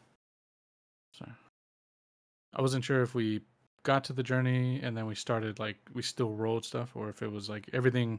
This all happens on the way to the journey, right? Yeah. This is the journey, and then when we get to when Dawn has finished his final scene, then we get to it and we decide some stuff from there. But we'll approach that when we get there. Yeah, fair enough. Okay, I just want to make sure. I think with the timeline, we're nearly 2 hours in at this point, so I think by the time we've had another 3 scenes, we're about there, aren't we? Fair enough. All right. I guess if nobody else is that, then we are cutting that scene. Okay, so we move on. For the to... rest of the journey, though, Alan is going to make sure that he's standing between Derwin and Maru. Yeah, and Derwin is going to completely ignore Maru from now on. Maru's going to keep giving Derwin the side eye. Yeah. Hugo has somehow gotten a hold of another wineskin. He's drinking as he continues to travel.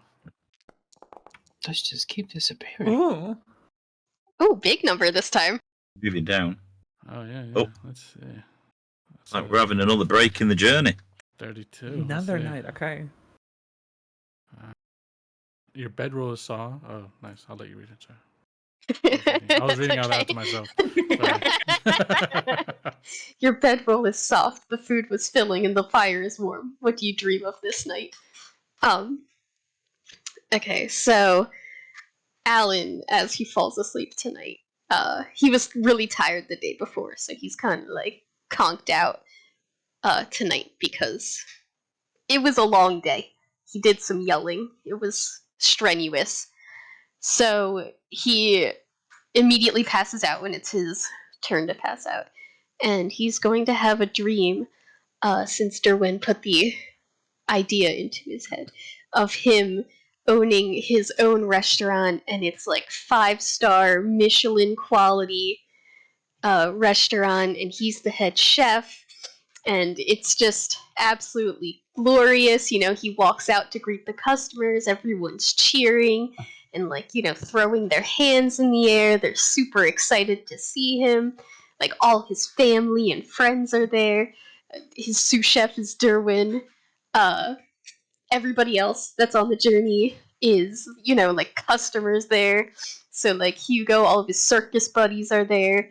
I don't know if Lynn has any friends or anything, because he hasn't mentioned it. But if there's like 2 people there, it's Al's friends that are sitting with him, and you know, Maru has, like, he's a servant, so, like, his whole, you know, his master is there with, like, you know, all the other servants in the household, and everybody's super excited, and there's so much food, and it's just very exciting and colorful. Maru, Al will be woken in the middle of this dream by Maru looking quite concerned and confused, and Maru will say, "Why are you calling for lobster? What's lobster?" That's peasant food in these times. But you know, and this is Maru's never seen a lobster or heard of a lobster. It's you know, inland village maybe. But what is lobster? Since it's a dream and it works on dream logic, Alan is going to pull a lobster out of thin air, and he's gonna just, like, wave it around. He's like, "This is a lobster." Oh, sorry. Maru's actually waking Alan up. He's Alan's been shouting. Oh, I'm sorry. I thought you were talking about in the dream. I'm so sorry. Yeah, things sort of got mixed together. Alan's dream just sort of waved to hands like, "This is the lobster." It's like a squirrel that he grabbed in his ass. Maru's going to say, "You were shouting in your sleep about lobster." Yeah, this is a lobster. It's like the squirrel in his hand. Maru's going to look at an empty hand. Huh? You called your hand lobster? There. There's a squirrel in his hand. Squirrel, right? It's red too. That's a squirrel. The squirrel's gonna bite Alan's hand. He's gonna immediately yelp and let it go. That wakes him up, right? So the scene presents Maru is now sort of crouching over Alan, who has screamed, and everybody else is waking up. Mm-hmm. Right, how does everybody react to that? What's all that noise about?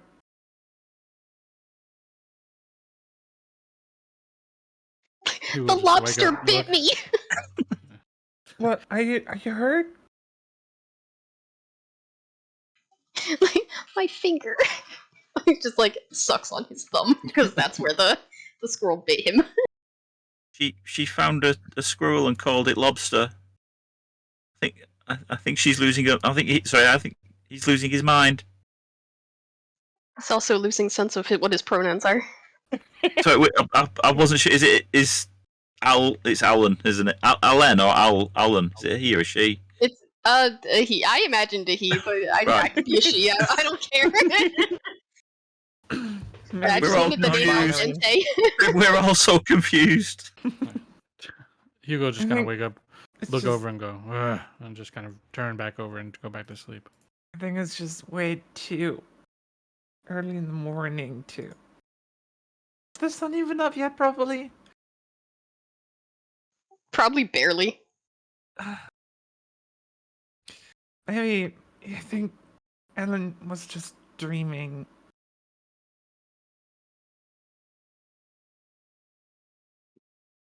Dreams of lobster? Sort of woken up too much to go back to sleep. She sort of sits up and like comes over, takes a look at Ellen's finger. You're gonna be all right. It's not that deep. Barely pierced the skin. Are you sure I won't die? I'm sure. Just need to get the rabies shot. Meryl will move Yeah, back to what if there's their spot. rabies? Unlikely, but we can check it out once we're back home. Okay, we can give you proper treatment. I guess Lynn will have had a nice sleep as well, as the day had been very long, and I just had a nice little dream about finding something new along the road while they were traveling, and at the commission of this, is just looking to the old campfire they had from the night before, and is reheating some of the food, and is hoping that it'll taste as well as it did last night.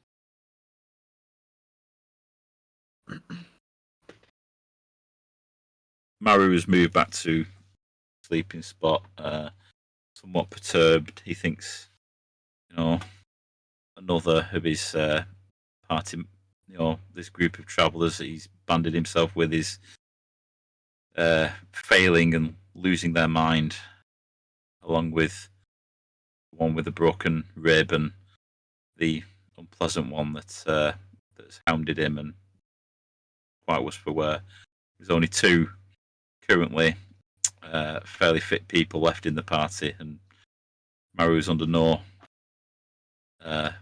illusions that he's still probably one of the least fit members of the party. even in that Yeah. scenario. Yeah, and it's starting to be 2 days, so his master might start to miss him. yeah, he's concerned. This is going on for much longer than he had. He thought it was going to be a quick 1 or 2 days, and then he could abscond.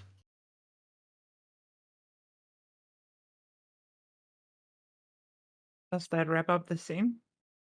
Anybody else has got anything? No, I think that's it.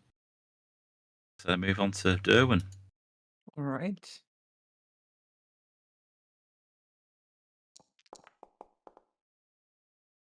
A 40 for the shot. This was the site of a famously bloody battle.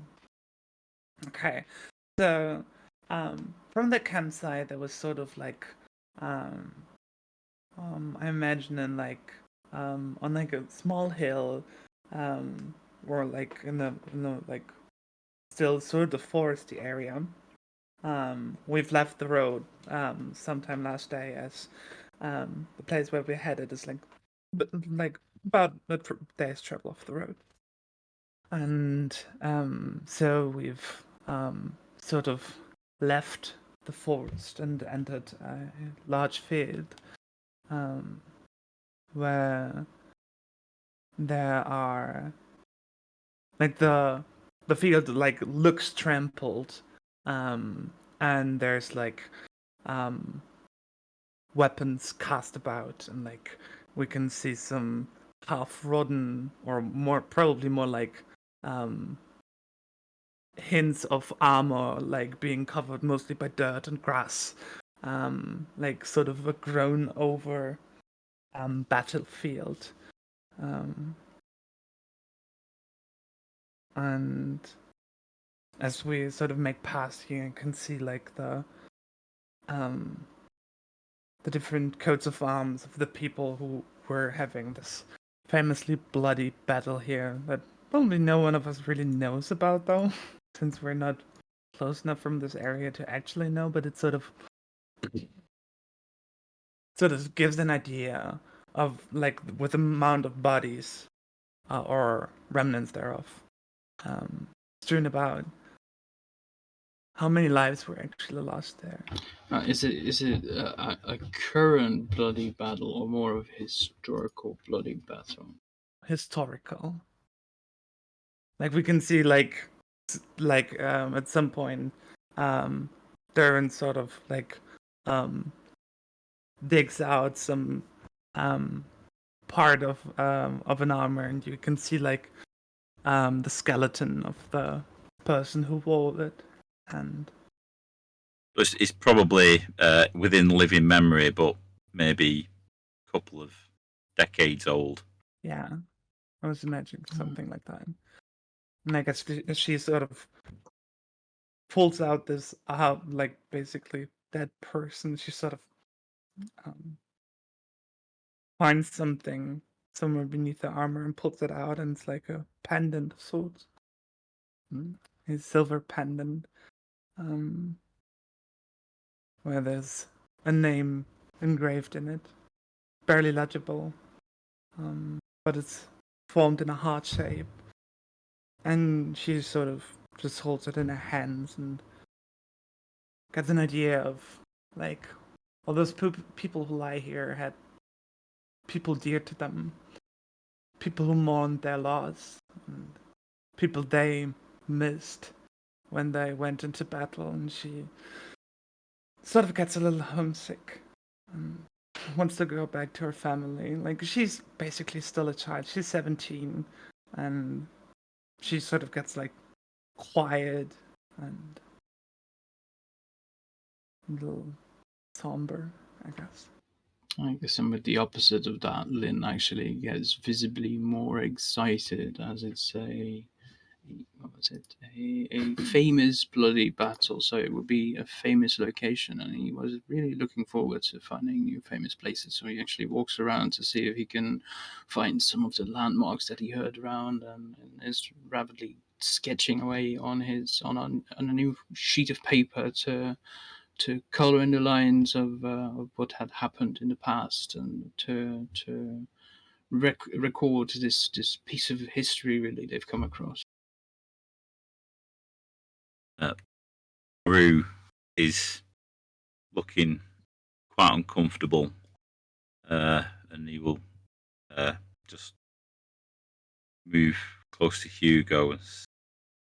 I'm aware of this place. My master lost 3 sons to this battle. Made him withdrawn and cruel. Yeah, Hugo is Terrible. not looking great either. Hugo's kind of just like you almost in this moment, just kind of somberly looking over the field itself. Like, doesn't want to disturb anything, just kind of stuck there, almost like planted, just kind of staring out at it. Alan looks more upset about Derwin's reaction to the situation, so he's just gonna like kind of put a hand on her shoulder and give it like a reassuring like pat. I think I want to go back. Can we go back? Like back home? Yeah. But what about the treasure? I miss Mom and Dad. But you don't want to find out what the treasure is, even though we came this far? I do, but what if I come back and they're not there anymore? What if something happened to them? Well, but they're all safe at home right now. What if something happens to me? What if I don't come home? So she's sort of like, actually her lower lip starts quivering, and you can see like tears in her eyes. I don't want to get hurt. I don't want to die. Alan's gonna open his arms for a hug. And she's going to take the hug and going to sob like very, very quietly. He's gonna give her like a very strong hug and like kind of like pet her hair a little bit and just like let her cry. And he'll go, I won't let anything happen to you. We're gonna be just fine, and we're gonna get lots of money. I guess with hearing that, because I just remembered what chivalrous is. Lynn will go walking up and offer a handkerchief to us. I'm sorry you feel that way. It should be fine. It's only been a few days, so it should be fine at home. And the cut you have is nicely healing. Here, have this handkerchief. Thanks. Hugo will kind of break from this whole thing, and he will go in the opposite direction. He'll go in the morose direction. This battlefield is a reminder that anybody, anywhere can die at any time, for whatever reason. Seems to happen. Totally not in the right direction as far as cheering up this kid, basically. But all the more reason to get our journey finished. Yeah, the sooner we find everything, the sooner we could get home and live our lives. Maru, or die trying. Yeah, but we're gonna try not to do that. We're gonna be fine. It'll be okay. It'll be fun. Probably with that, we'll move on from this place. Mm-hmm. All right. Go on, Lynn. Let's see what we get. Last one. Night.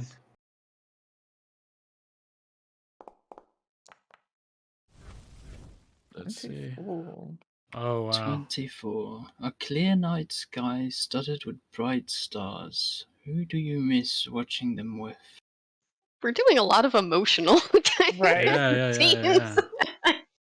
We can't it's do RP. What like if we wanted it's fun though. True. Well, I'm open to more things to put in there and make it a wider list. Like I did crib quite a bit of this elsewhere. I do like chunks of 20 at a time, right? Well, this rollable. Yeah, that's it. That's what we're after. Knock it down so it starts at 3 and then goes to 60. Yeah, D20 rolls. So go on, Lynn. I guess as we passed the battlefield, we started moving in a direction. The night sky is quite bright, and the stars are dotted out, and with the whole idea of amazement of the things they've come across, but also with with death, and they've really seen a lot of things, and he just thinks back home of how his journey really started, and that he still has some parents back at home, and maybe he shouldn't be really rushing out there to go out on an adventure and map the entire continent as he wanted to be, because well, maybe he should also just visit back home too. Giving him a bit of self-doubt and a moment of self-reflection as the stars seem to twinkle away.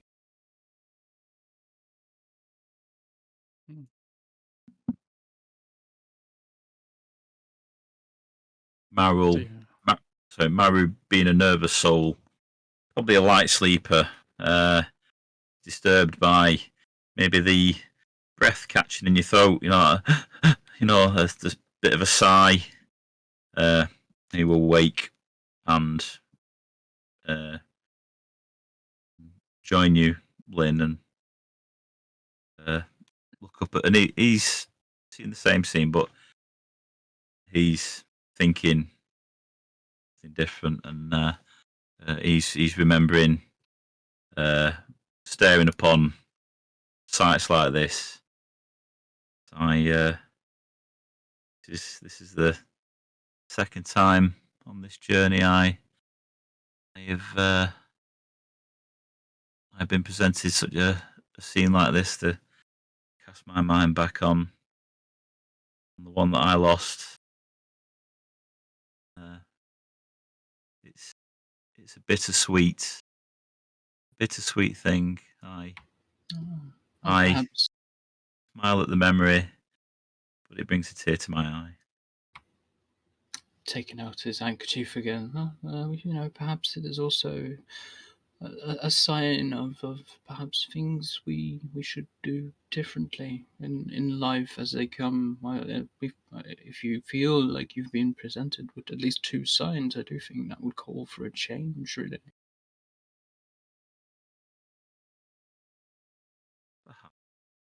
Perhaps that's what will come out of this. I'm hoping to find the means for a different life. We will see. And Maru will pat Lynn on the shoulder and go back to his sleeping space. Yeah, Darwin has been awake and listening in on their conversation, but has remained seemingly sleeping. With that same large but strange nimbleness. I would say that Hugo was actually awake the whole time too, but a bit of ways away from the camp, just kind of standing and kind of transfixed on the stars above.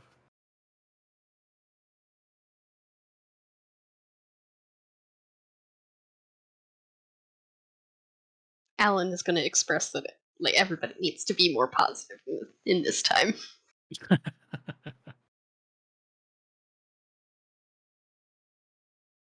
And Hugo will kind of return without saying anything to. Maru would have already laid back down, but yeah, without saying anything to the obviously awake Lynn, would just rejoin the camp and lay down.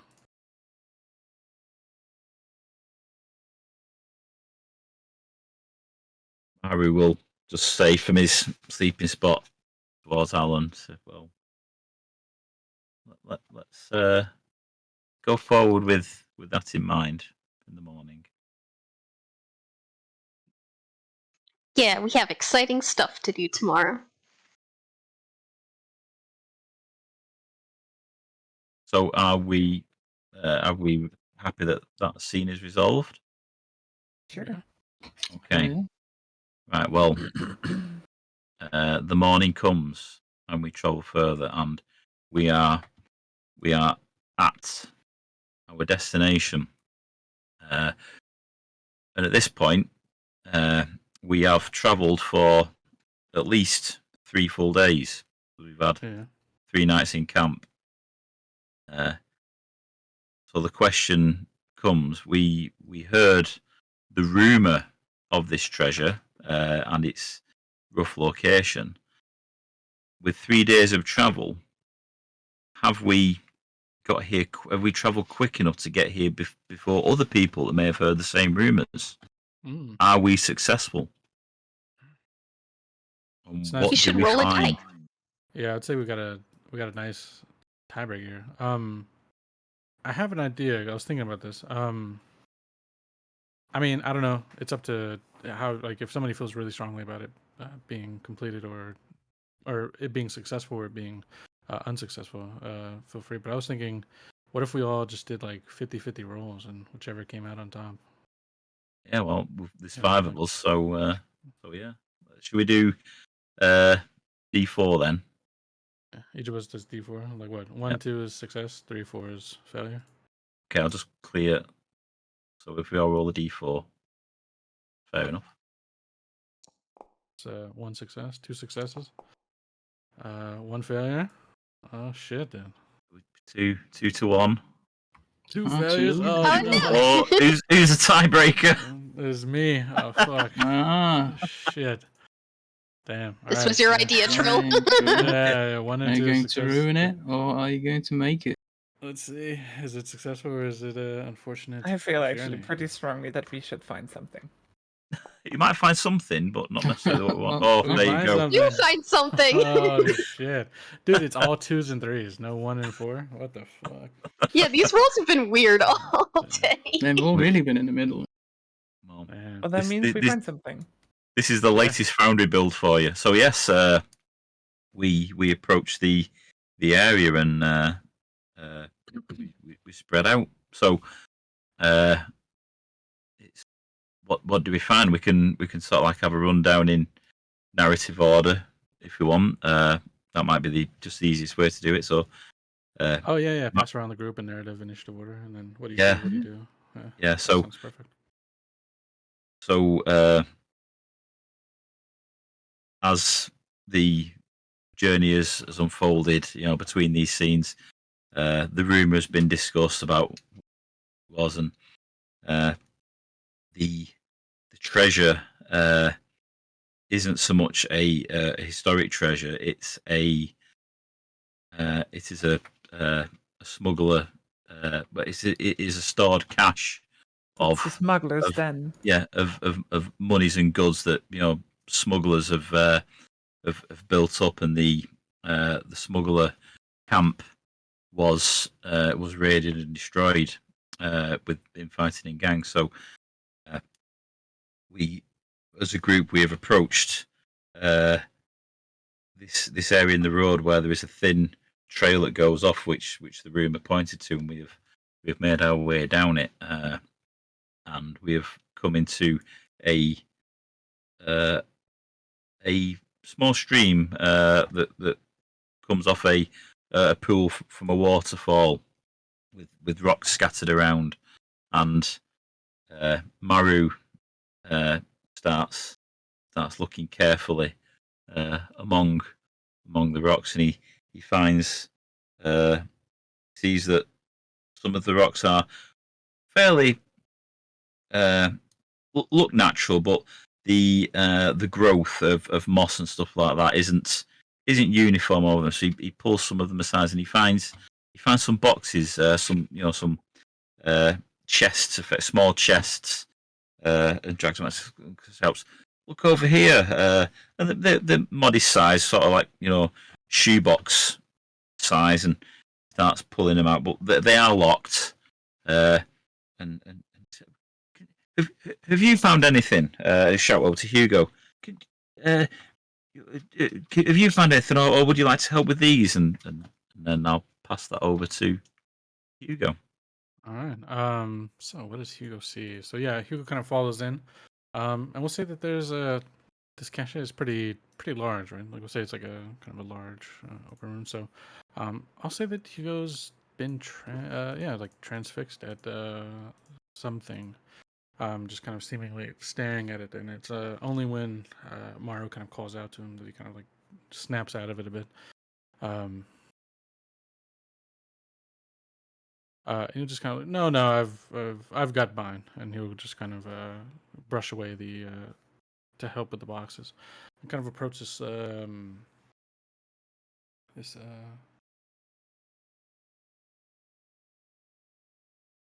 It's gonna approach this small chest. It's already open, right? And laying across the top is is a belt of sorts, and he'll take the belt particularly. And yeah, Gold plated. I didn't want to go too on the nose, but yeah, gets the belt, and then he's already starting to divvy up his 20%. So he's chopping the belt up. No, he's wearing the belt and already kind of looking to divvy up his portion right in this moment. Belt has a belt is really big. like it's based gaudy. on sight. Yeah, like based on sight alone, right? Just like that looks about, he's like making percentages, like with this space is yours, this is my space, Yeah. And yeah, with that, I just imagine that's that gold plate on the front of the belt, so like runic. It was like a double V with a space, a double V, and then a sigma. Sorry, an epsilon. Epsilon, yeah. And yeah, Hugo would just kind of brush it off. Yeah, maybe Alan, right? Just kind of saying above his shoulder as he focuses on his. Yeah, passing it on over to Al dente. Did you say that there was like water in the I described it as a waterfall coming off a cliff into a pool, and then the stream comes, and around it there are various piles of stone, and it was one of those piles of stone. Maru was found. It covers some chest, and somewhere else, Hugo has found his wrestler belt. Okay, so Al is going to be closer to the waterfall area, and he took off his shoes and like rolled up his pants a little bit so that he could like go wade in the water a little, because he saw, you know, like a broken crate in the water, and he's gonna start like, you know, looking at all of the gold and like silver pieces and stuff that's just kind of like laying around on the rocks in the water, and he's just kind of like holding his apron and like putting them in, and like, you know, like looking at them in the light. But he's has like a makeshift like bag of sorts that he's made out of his apron, because it's like tied around his waist still, and he's just kind of like tossing like some coins into there, and he's going to spot out of the corner of his eye there's a stone with a beautiful, masterfully crafted cleaver stuck in it. Like the blade is stuck in the stone. And he's gonna go over and pick it up, and it's still gonna be in the stone, but he's gonna pick up the cleaver. But it's not that big, so it's okay. And he's gonna. Okay, Arthur. For a moment, I thought Al was going to pull the cleaver from the stone, and then the light would shine down in a beam. Yeah, he pulls it from the stone, and he holds it up victoriously in the air, and it shines in the sunlight. And he's gonna go, Darwin, look what I found! And it's like beautifully crafted. It's all like filigree and stuff. That's amazing. Like, sort of Derwin looks up over her shoulder as she's actually the one going to the chests and crates with Maru. And as she sort of opens them, there's a lot of like expensive furs in there, and she sort of ruffles through them and actually finds a pair of exquisite boots. That yes! She actually sort of gives a little squeal and puts them on immediately. They fit perfectly, and then like she sort of like prances around and little shows them off to Al, and it's like, look, isn't that amazing? Al is going to clap his hands as best as he can with them being full. He's going to be like, they look great!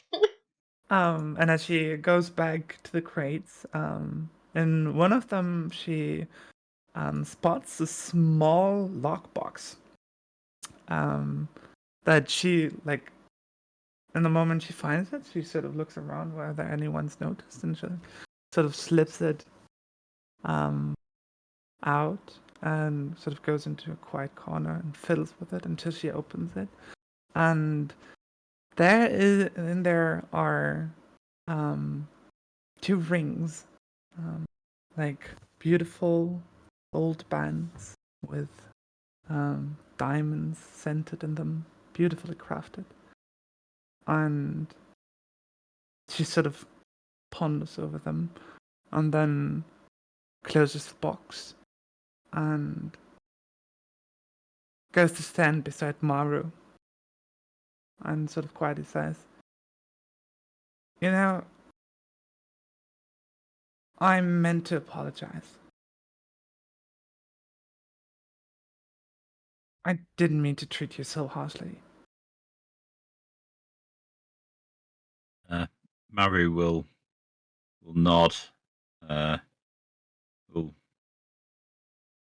smile and look down, and with this small cache of small selection of boxes that he's now pulled from the rocks, and he's given them a shake, and they jingle. He will take the smallest and offer it up, and say, would you like this? Would you like to add this to your share? Actually, I don't think I'm going to need anything. I live with my mom and dad still, and they take good care of me. But well, maybe this could help them. They're fine off enough, but I think you're going to need it. And she sort of like slips him the lockbox. You can have my share. I think you're going to need it. For the first time on this whole journey, Maru stands there with a genuine beaming smile. He's not he's not happy at somebody else's discomfort. He's not mournfully recalling something. He's genuinely happy and grateful for the generosity and his opportunity to be on this journey and the outcome at the end. And he'll thank Derwin. My pleasure. Sort of have to make up for being a prick sometimes. That's a good philosophy. Leave it there. He won't apologise back. Good shit. Wow. Rude as heck. He's the downtrodden servant everywhere. Will give it out where he can without being obvious. So it's Lynn. How about Lynn? I think Lynn would have been very careful whilst everyone was excitedly going into whatever they had found, and carefully looking around. And as he goes to a corner, finds a table that has been kicked over that actually had some papers on it, and finds a couple of nautical maps, and he just looks at them very excitingly as he packs them up and puts them in his pouch, and kind of sees everyone taking what's shiny but also shining in moments, but he's happily content looking at his papers, just thinking, once we get back home, I might be able to bind this together, and we'll have something after all. Okay, so following on from there, we've all had our moments at the journey's end. Now we will take another run, and we're exploring what our characters do from here. Are they going to return to where they can? Are they going to stick together? Are they going to go their separate ways? So again, I'll start with Maru, because Maru was looking at this as a way to escape, not to escape a place, but to escape the life that he had up to here. And now he has funds, he has money, and he has 2 wedding bands. He can't. He's a small man. He can't carry much, so he will. He does his best to fashion together a sling to hold 2, maybe 3 of the boxes that he can carry across his back, and he is thankful that he has come through this journey of 3 days, and for common folk, a journey in the wilds for 3 days is a pretty major deal. It's taxing, but he can't go back to where he's come from, so he will go to each of the group in turn and thank you for letting him go on this journey, and he will stop with at Hugo, as Hugo shared that moment on the sunrise. He'll say thank you so much for allowing me to join you and your aid and strength. I have a future now, but I will carry on this road away. See where the road takes me. And with that, Hugo will wave, and he will walk back to the road and walk away. Nice. All right. Hugo. Hugo's injured, so how does he cope with the stress of the situation? Hugo is very much in a strange mental state. He's gotten everything that he wanted out of this thing, but a few moments along the journey has seemingly unlocked or opened something kind of like inside of him as well. Specifically, the two kind of shared moments with the sun and the stars. And so I think Hugo will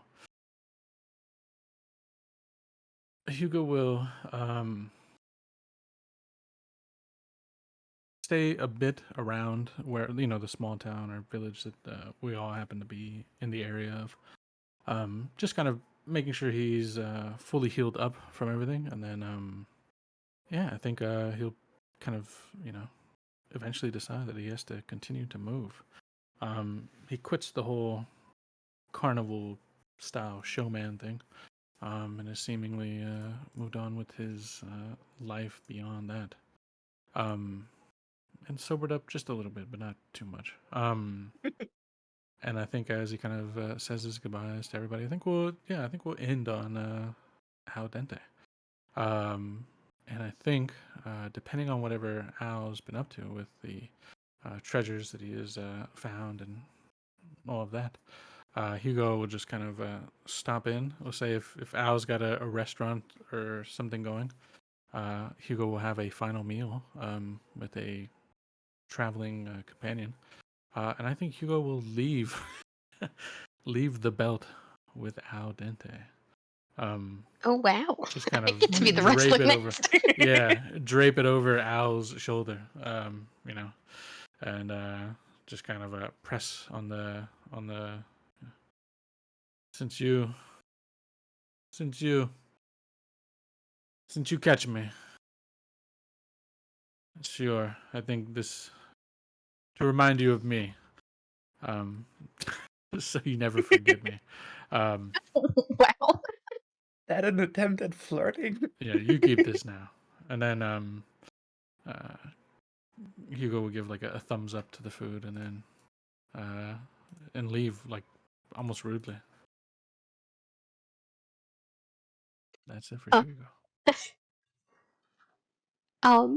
Okay, so on the way back to the town, Alan will of course try to go back to the farmhouse with Derwin and try to see if they could get into that room. I'm gonna roll a die to see if they're successful. 1 and 2 will be a success, and 3 and 4 will be a failure. Yes. Alright, so they're able to either climb in through the window from like a tree, or they found the key. I doubt either one of them broke into the room, but they were able to get into the room. And it was significantly less exciting than they thought it would be. Because it was just a bedroom that was locked, with like some old trinkets and all that kind of stuff. And an old dude who had a heart attack. Yeah, some guy. There was like a body, like a decrepit, kind of mummified body. Oh boy. on the bed. But Alan, yeah. But Alan does not seem upset about it because he is always positive. He finds like an old journal, and they read the journal, and it's pretty boring. It's about a farm hands. Like the owner of the farm wrote it, and it's just like his normal notes for what's going on. Yeah, like the harvest and everything. And it was just like, oh, this guy probably died in fall because it's Brokeback Harvest. Yeah, Brokeback Harvest. Yeah, his boyfriend's in the bed with him, also mummified. And then he decides to. I guess Hugo went with them and at least stayed outside for that because he also went back to the town at one point. But then they went back to the town, and Alan has a newfound dream of opening his own restaurant. And he uses, even like now, he uses his brand new cleaver with lots of pride. And he learns how to do like all those really showy, impressive like tricks and stuff with chopping and there's like throwing of food in the air, and he does flambeing and stuff. He learns how to do all that.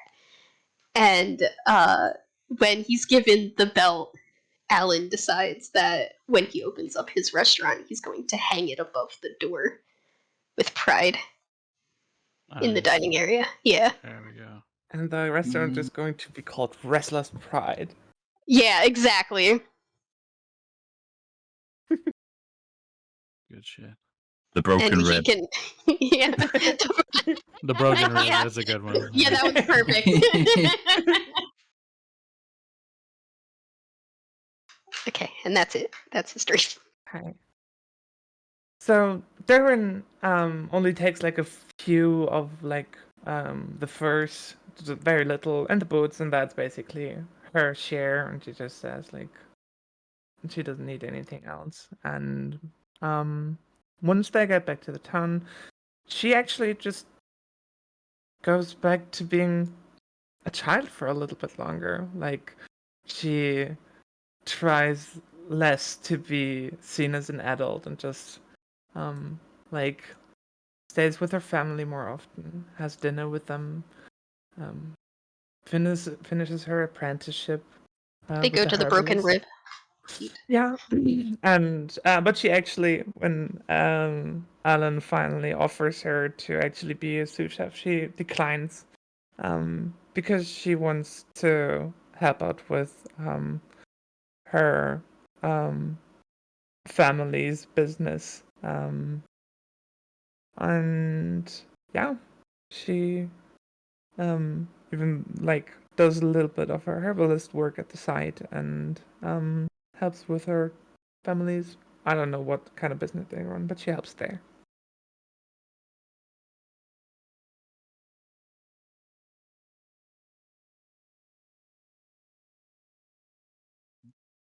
Still got everybody, apart from Trill. And I think with Lynn, just Trill had to drop out. So yeah. Okay, so very good. So Lynn would be uninjured.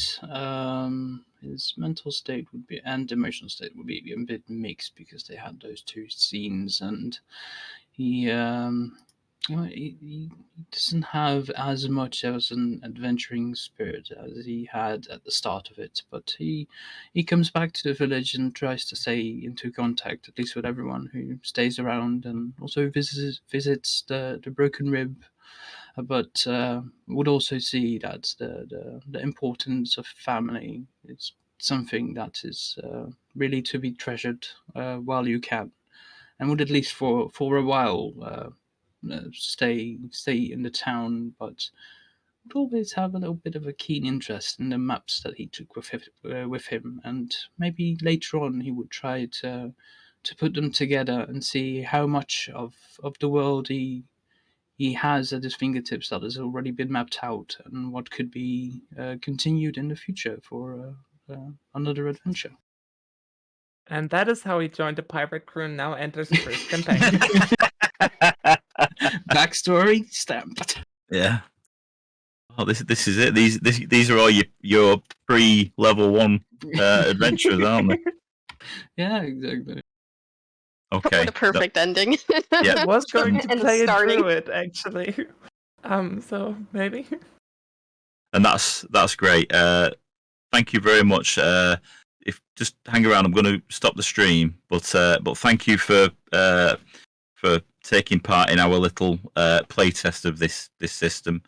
It's been great. And while this is a new one for you guys. This actually played very similar to the 4 games that I've played of this type before for people who are new to it. So, yeah, it's from my perspective, this has worked very well.